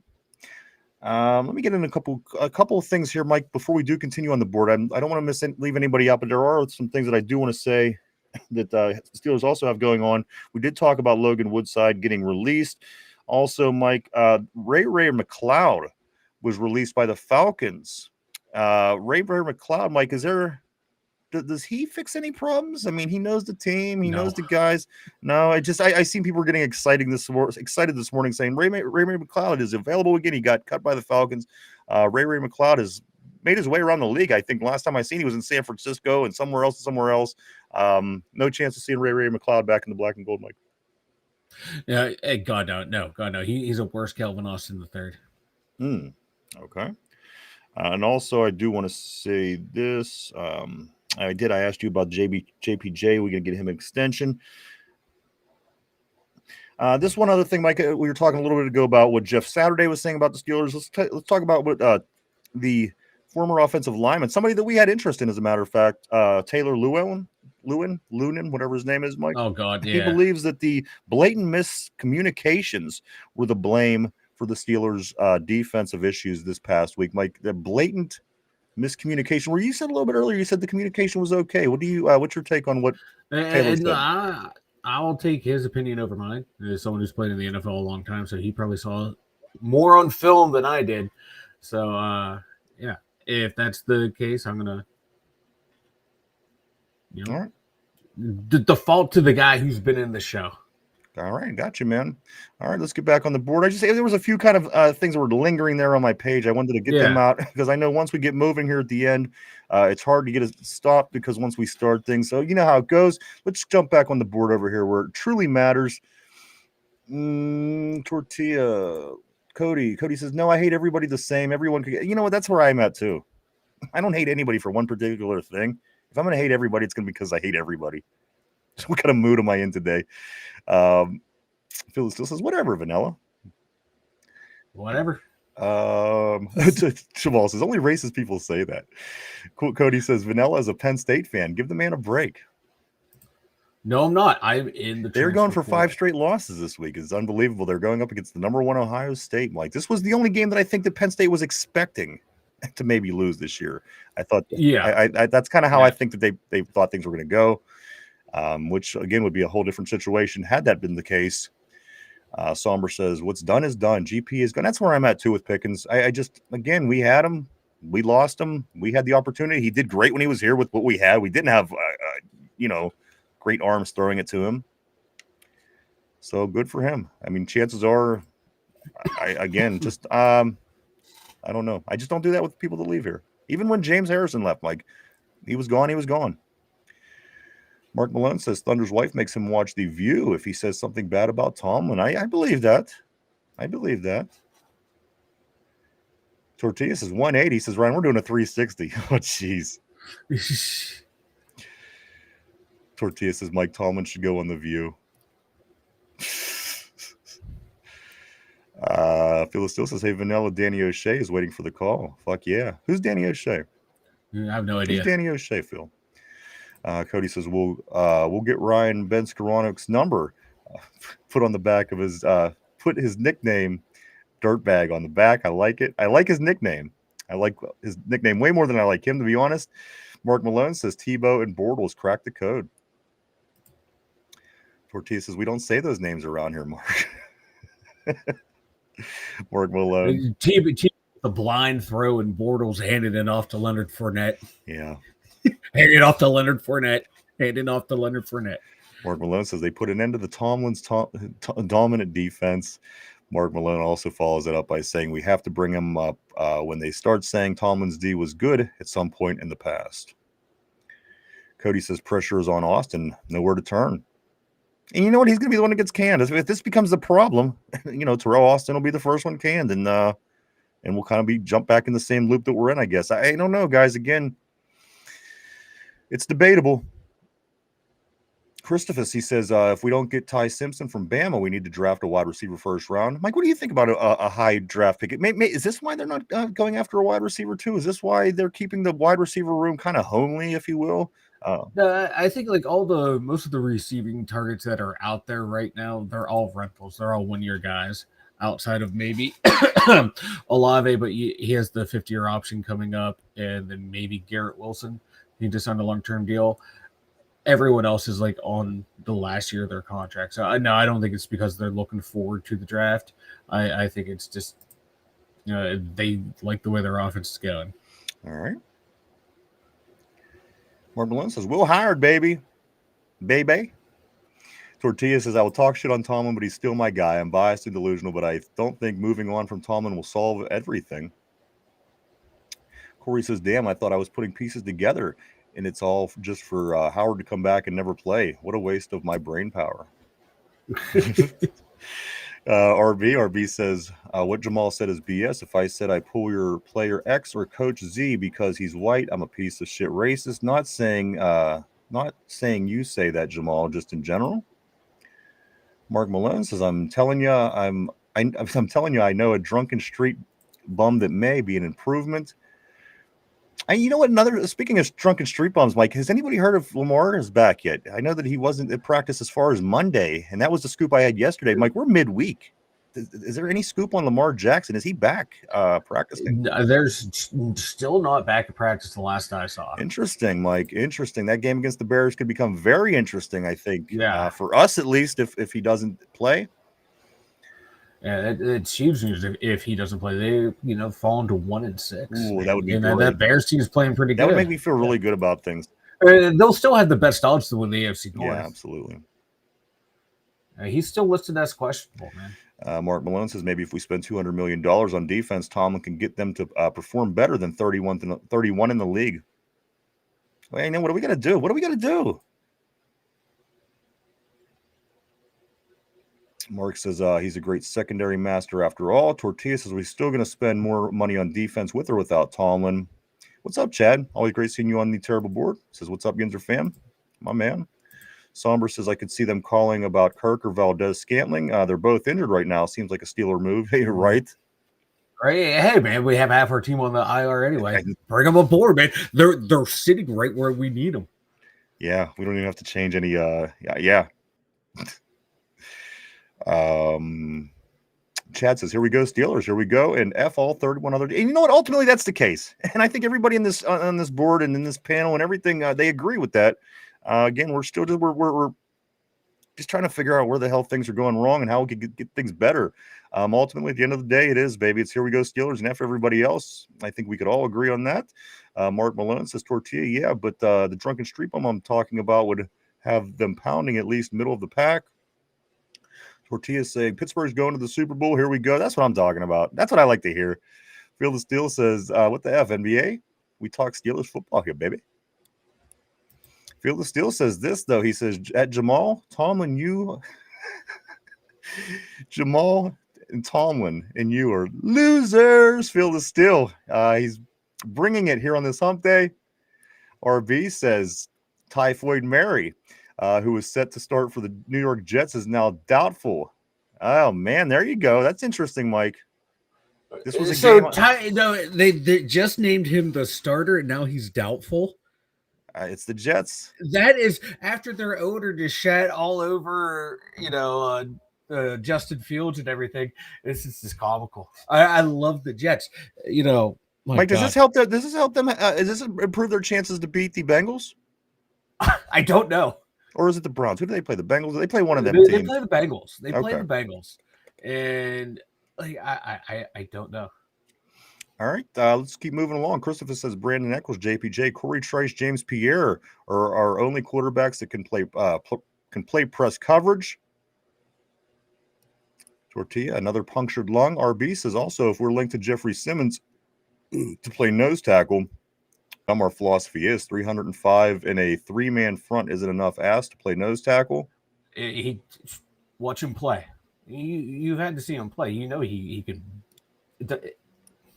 305. He's bowling people over every play there for the Tennessee, and he's the only guy on that D line. Somber pterodactyls. Then pterodactyls. Is that? I never knew that was how that word was spelled. Pterodactyl says the P is silent. But again, here's my disclaimer. I'm not that smart of a guy. Yeah. Let's see. Scott says this. Steelers need a avalanche game. Love needs a few sacks, fumbles, and a couple picks. And that's what I'm saying. The defense has to do something.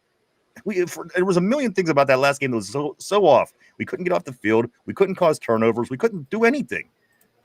Give our defense an opportunity to do something. I think we make some plays. But again, I think that also leaves open the blueprint, Mike, on beating us down the road.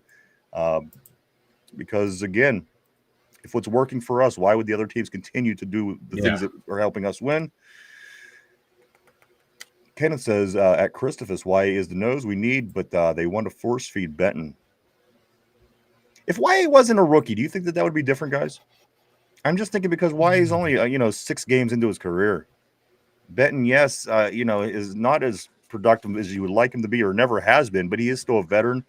I wonder if that's the situation there, Mike. They're sticking with Keanu, and I mean, there's been situations even in last game. I thought, damn, if YA was back now, it would certainly be a helpful situation as far as stopping the run. And it just, I looked and I seen Keanu out there, and I thought the guy with size. But again, is it the guy with the more know-how, the veteran, Mike? Is that?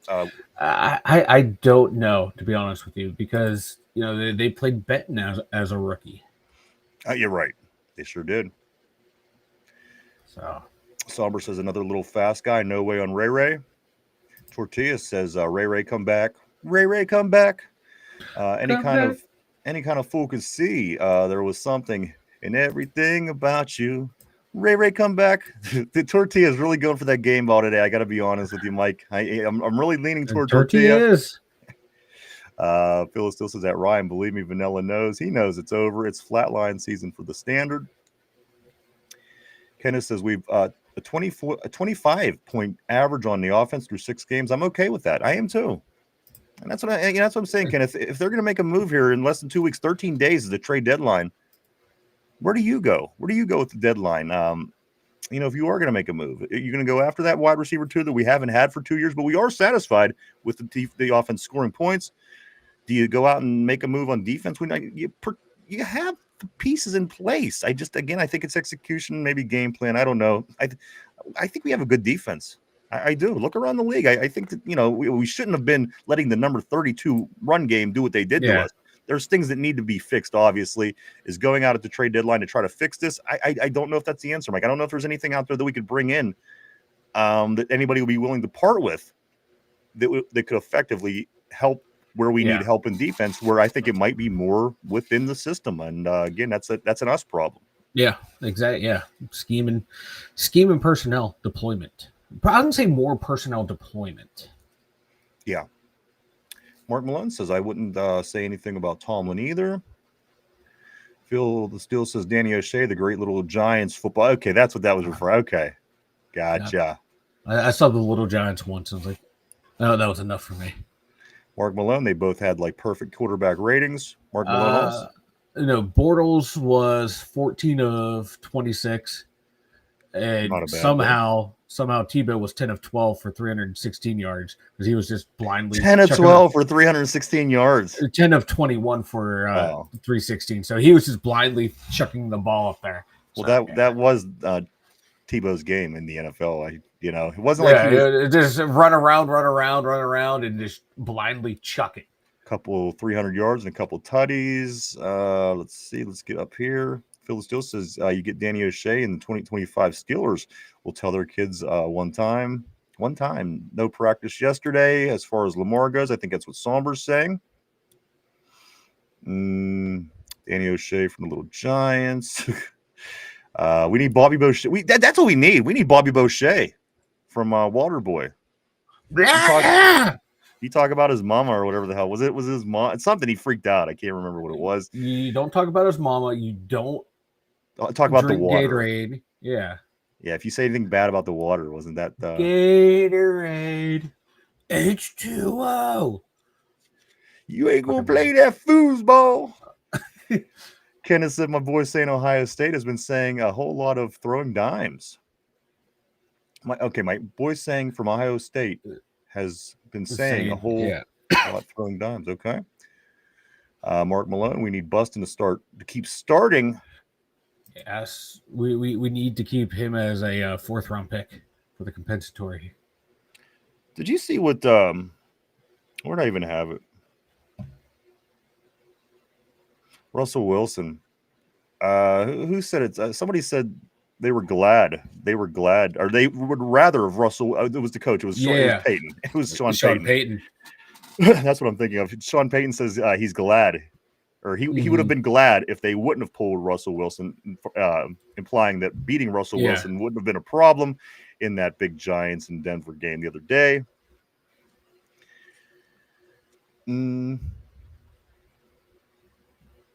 Scott says this. Scott says, watch Flacco lay an egg against the Jets. Jets get their first improbable win. It wouldn't surprise me. The way this league is going this year. Right? Why it was black. I still can't get over Tyrod Taylor's questionable, doubtful after they named him the starter. They are the Jets. It doesn't surprise me one bit. Cody says we need the coach from the water boy. The water boy fakes to the left. No, to the right. Wait, he holds on to the ball. I don't know where I am. Mark Malone says at Tortilla, I still maintain that YA's father named him Why Ya Black.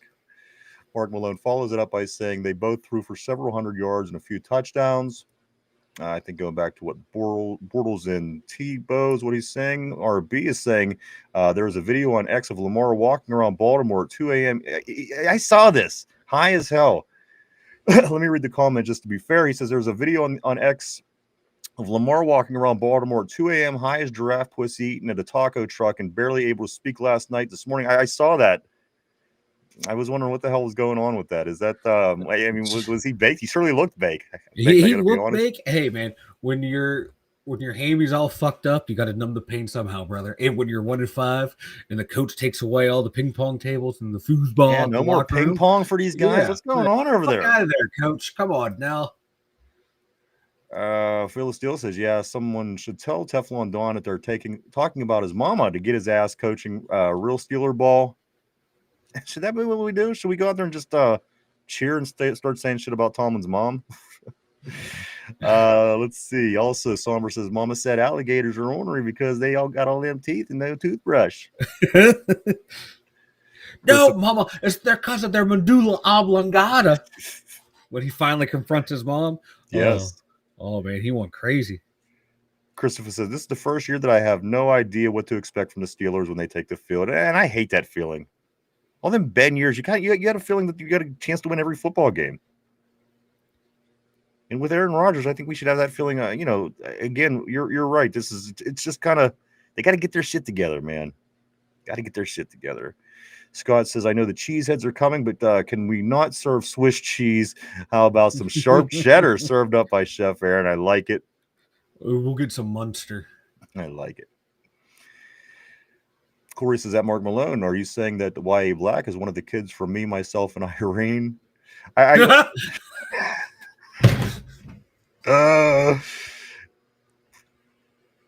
Corey. Y'all are unhinged. Mark Malone, LOL, would be funny as hell if his mom was white at Corey. Tortilla, you think Tomlin's mom talks like Tomlin? Maybe that's how she taught him everything he knows. When you go to school today, Mike, you're not going to be home. Don't judge the fish by how well it climbs the escalator. Cody says, I am the king of Yo Mama jokes. I'll troll the whole. I love Yo Mama jokes, man. God. I'm 44 years old, and me and my boys in our group chat, it's just nothing but Yo Mama jokes. Start throwing Yo Mama jokes up on the terrible board. That'll keep me entertained. What's up, Tyrone? Great seeing you on the board, my man. Always great seeing Tyrone. Scoot up a little here. We're almost caught up, Mike. And when we do have, we'll get into some trivia. We do also have my draft for Team White going for the next 5 players. Yesterday, I did name the first 5 guys, so we'll be into that in just a moment. Field of Steel says, at Christophus, Bengals defense suck. Packers defense have an outside linebacker that will bring chaos, which is why I got the Steelers winning 3-2. Just another win. And here's another thing, too, guys. Smiles Carrot. We managed him. We helped him. A lot of people were expecting Micah Parsons to wreak havoc, and he just might. But again, guys, the offensive line's picked up, man. They've been doing their job, and if we could get through this game without having major problems from Micah Parsons, I think that's a good thing. It's a positive we could build on. RB says, Mike, it's that time of year where you know what to expect on the field when the Steelers take it, though. Shit, pure shit. Maybe we can play some powder puff games on there as well this year. Tortilla says, nah, Tomlin's mom told him to paint the barn green, and all he had was red. That's how he came up with the paint the barn red. Interesting. Corey says, you ever seen Brooklyn Nine-Nine? Mike Tomlin and Mama Tomlin is Captain Holt and his mom. He refers to her by her job title and not mother. I have not. I've never seen that. I got to confess. Tyrone says, O-line been doing good. I agree too. If that's something to build on, if there's anything to build on, certainly the offensive line is getting better. RB says Parsons have done shit all year, and I agree, but you know what? It's still the caliber of player. I think that he could bust out and certainly hurt some teams. He had his best game, I think, last week. Yeah. Again, he gets paid top dollar for a reason. There it is. Tyrone said he had 3 sacks last week. I knew he had a breakout week. Yeah, because he only had 2.5 going into it, and he's starting to heat up. And finally, Scott says, your mom is so fat that she jumped up in the air and got stuck. That took a love- second. That's a good one. I love a good your mama joke. Mike, That's a good one. why don't you tell us a good thing about our website? The twodumbyinzers.com. Check it out, everyone. We got Vanilla Thunder's dumb thoughts. How much dumber can they get from what I say on here? Go over there and find out. We got the merch store and all of Brian and I's links for social media at the twodumbyinzers.com. Go check it out, everybody. www.the2dumbyinzers.com. That's www.the2dumbyinzers.com.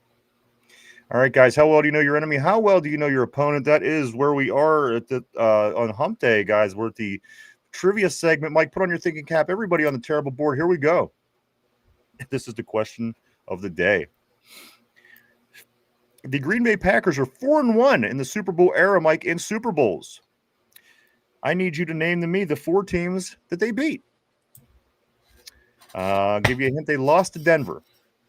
They're 4-1. They lost to Denver. I need the 4 teams that the Packers beat in Super Bowl era to win the Vince Lombardi Trophy.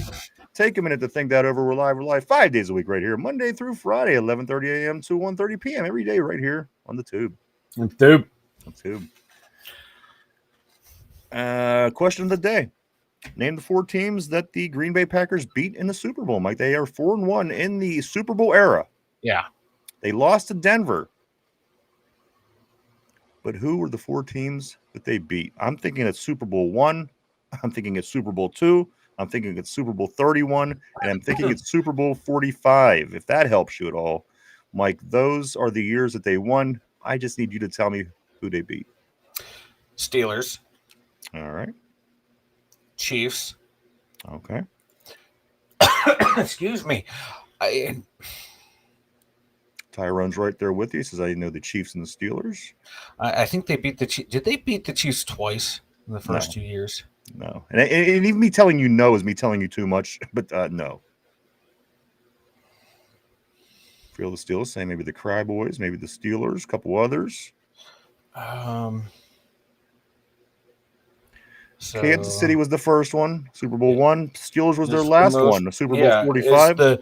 It's the second one and the Favre one. I'm going to say the Baltimore Colts for the second one. Okay. And so they beat the Broncos. Wasn't the Chargers. It was 35-21 was the final score of the one you're trying to remember. Brett Favre won over. Brett Favre over the Patriots? 35-21. Are those your final answers, Mike? The Steelers, the Chiefs, the Patriots, and the Colts would be Fuck it. Yeah, that's who I'm going to run with. All right, guys, let me lock you in on that. That is your final answer. I have different answers on the board. Let's see. Christopher says they beat the Steelers, Chiefs, Kansas City, and Colts. Tyrone saying I say the Chiefs, Patriots, Steelers. Richard saying Steelers, Cowboys, Seahawks, Chiefs. So let's take a look-see.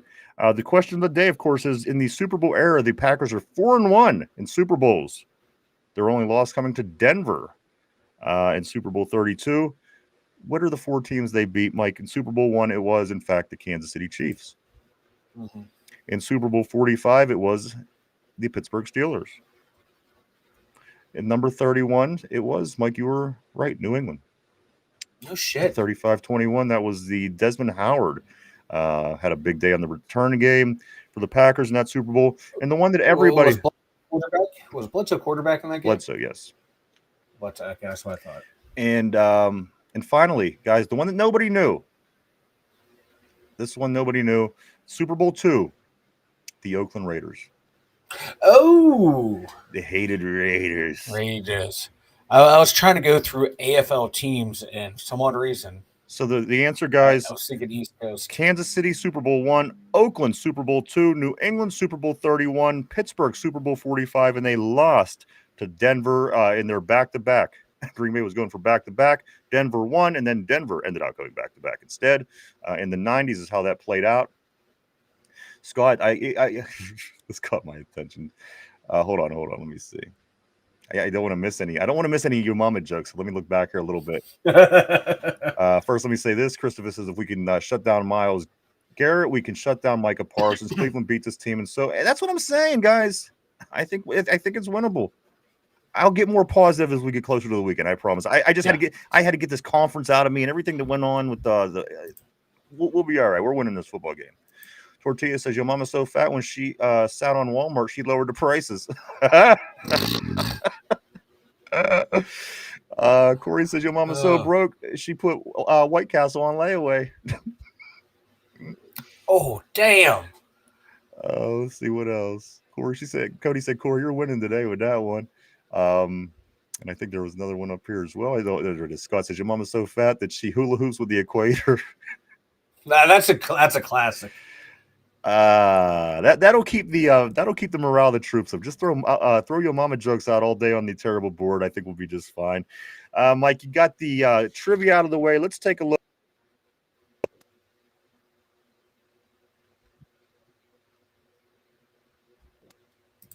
Freeze there, Ryan. Hold on, just bear with me. Okay, there you go. You came back. I clicked away from the screen and I heard you go. Wow. Yeah, I was like, oh fuck, we're I frozen. thought I had everything set up right here, but I don't know what this microphone issue that I'm having. We're gonna survive nonetheless. Tyrone said your mama's so fat she go to a wedding, sits on both sides.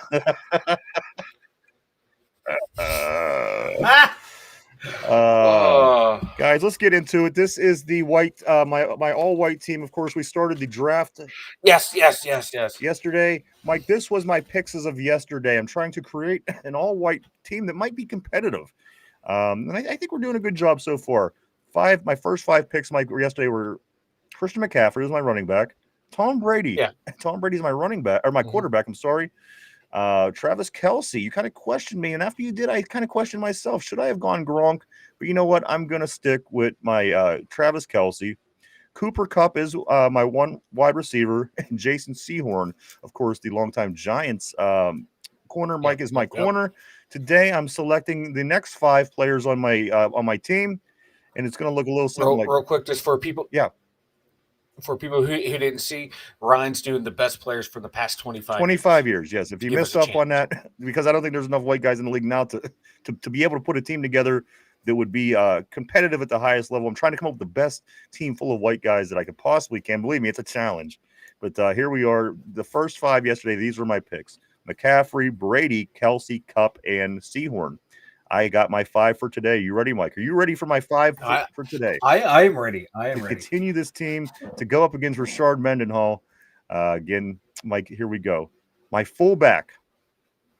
Yes. Mike Allstott. Yeah, without question. Mike Allstott. Don't say Peyton Hillis. Oh, God, fuck no. I see the Yinzer in me wants to go Dan Crichton. Yeah. Mike Allstott. Yeah, just for the blocking ability alone. Yeah. But for for the all-around game, you can dual rushing threat with him and CMC. I like where you're coming from. All right, so guys, that is my fullback, Mike Allstott. My second wide receiver. Here we go. This was not easy, believe me. Julian Edelman.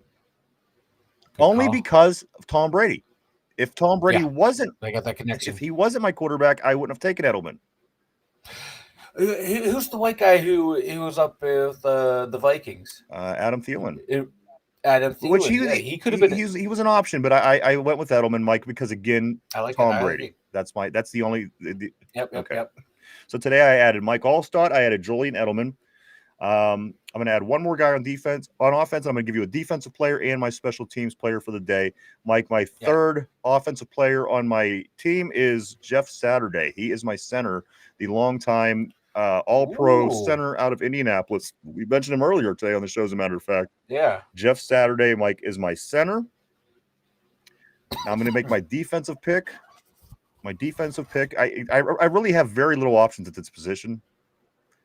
Cooper DeJean, I'm going to take just out of necessity, Mike, because I don't know if there's many other that are of a caliber that would be what we're looking for. So Cooper DeJean will be my corner. Opposite side, Jason Sehorn.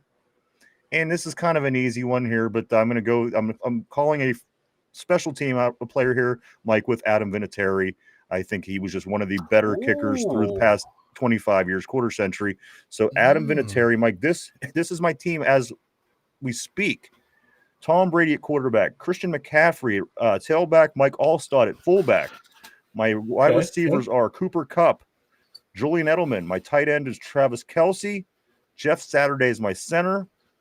On defense, I have my 2 corners picked, which are Jason Sehorn and Cooper DeJean, which I got to be honest, the easiest thing to do because I only had 2 guys to pick from. And my kicker, Adam Vinatieri. You know what, Christopher? I'm focusing on the linebackers because linebackers is an interesting position. There's been guys like Sean Lee, and I mean there's been a lot of guys.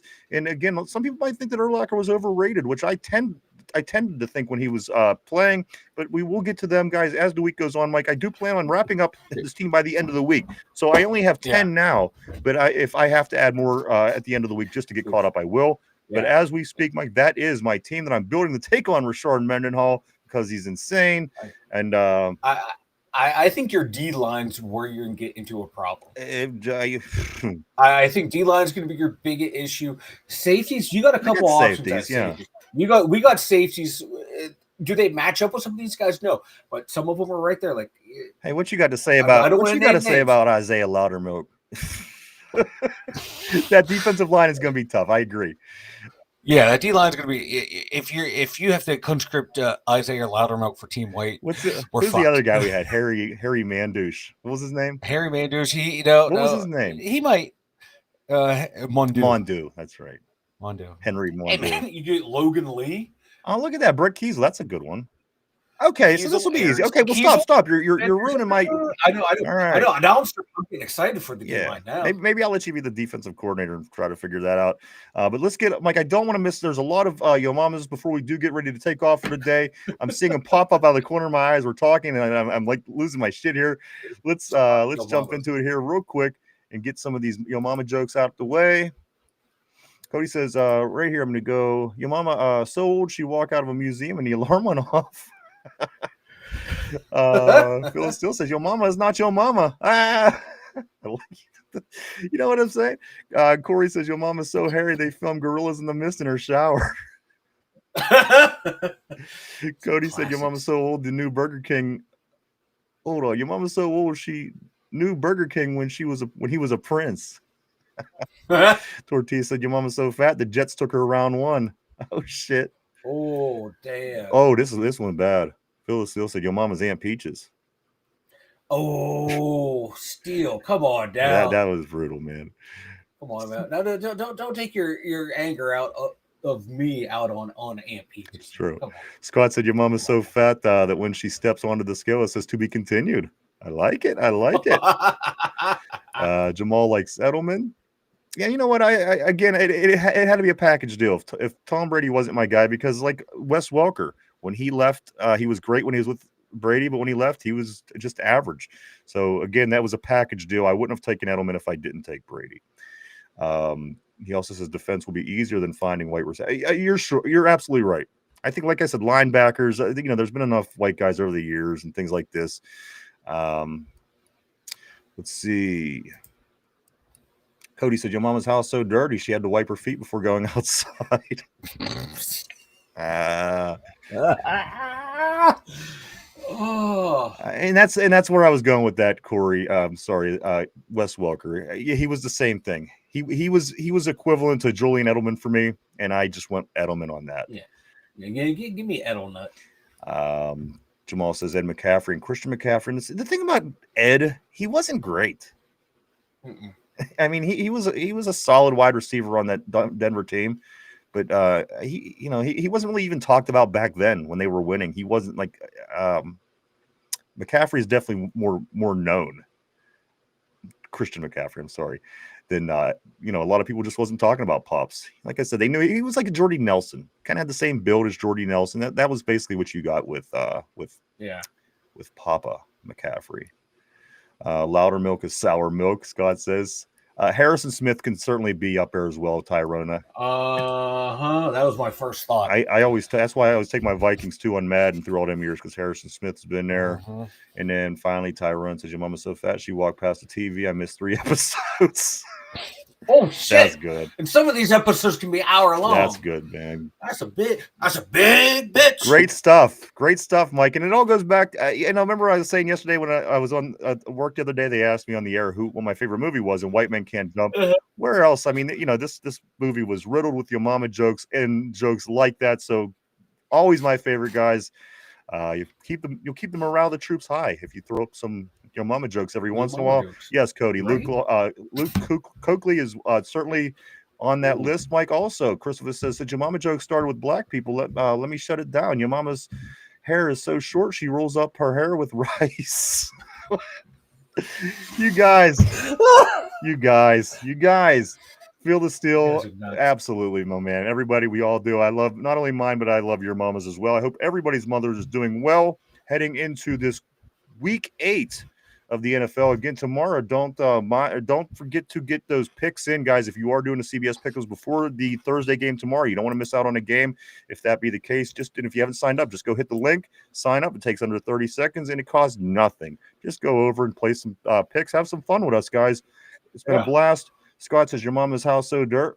Your mama's house is so dirty, the cockroaches ride dirt bikes. Tortilla said, Loudermilk, is he white? I don't know what the hell Loudermilk. No, he's not white. Okay. So we're gonna have to go with Harry Mandouche, I guess.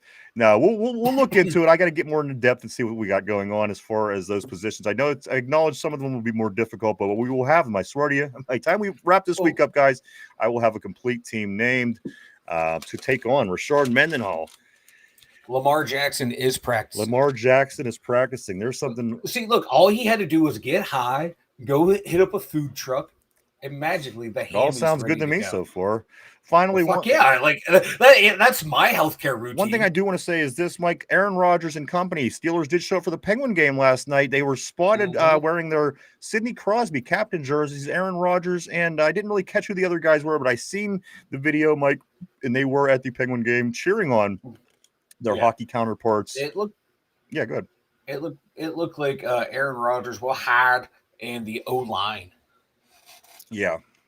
Was that? I seen Will Howard as well, because he was actually doing Aaron. He was mocking Aaron Rodgers behind it. Yeah, and I think Aaron might have turned her. I bet Aaron saw it and was going to scold him like he scolded Roger Jones. He's like, God damn it! I got a bunch of goddamn children around here. Tyrone, love your show, dude. Hey, my man, I agree with you. 5-2 is upcoming, and you know what? No blame, man. We always love having you here as well, dude. Whenever you can make it is always a good day. Cody says, hey, smoke weed every day. Hold up. All right, guys. So, Mike, real quick before we do go, I do want to say this. If you haven't had a chance, stop by and check out any of our social media sites. We are on Facebook, X, formerly known as Twitter, Instagram, Threads, and TikTok. Just swing by, hit the follow button, keep up with what the two dumb Yinzers are up to on a day-to-day basis. As far as YouTube goes, below, if you haven't hit the like, sub, share, or comment yet, do so. It helps us out. We appreciate it greatly. And finally, I do want to say, guys, enjoy and add some Duquesne Pilsner to your life this weekend, getting ready to go up against the Packers on Sunday night. Mike, get your buzz on. Get some Duquesne Pilsner. The guys down there certainly they help us out in their promotion, and we like to do the same for them. Stop by their website, stop by any of their social media, show them some love, and even stop by and grab yourself a case and get ready for the big game on Sunday, made right here in Pittsburgh. Duquesne Pilsner, as it says on the can, Mike. Grab a Duke. I do think, yes, Cody, we're back at practice. Lamar, it's not what I wanted to hear. I was kind of hoping that he'd be out again this week, but I guess we'll deal with it when we deal with it. We'll be back tomorrow at our regular time. Derpy, I think, is by tomorrow. We're doing picks tomorrow, getting ready for the weekend. And in the meantime, we'll certainly be digging up any kind of Steelers scoop that we can to have that ready for you tomorrow and figure out what the hell we got to do to get back on track this Sunday night against the Packers. Mike, anything before we take off for today? I got nothing, man. Let's do this again tomorrow. Absolutely, everybody. Thank you so much. We appreciate each and every one of you. We truly, honestly do. We wouldn't do this without you. Thank you so much. I want to say thank you to everybody on the board. You guys always keep things interesting here on the show, and everybody at home or in your car or at the gym or wherever you may have your earbuds in. Thank you too. You guys are awesome. We thank each and every one of you. For Mike, I think that's it. Mike, speak now, forever hold your peace. Got nothing. All man. right, Good show, everyone. Guys, we'll be back tomorrow. First thing, we hope to see everybody then. For Mike and the Steelers Central Mobile Studio, for myself, the two dumb Yinzers, everybody have a great hump day, and we'll see you tomorrow. Bye-bye.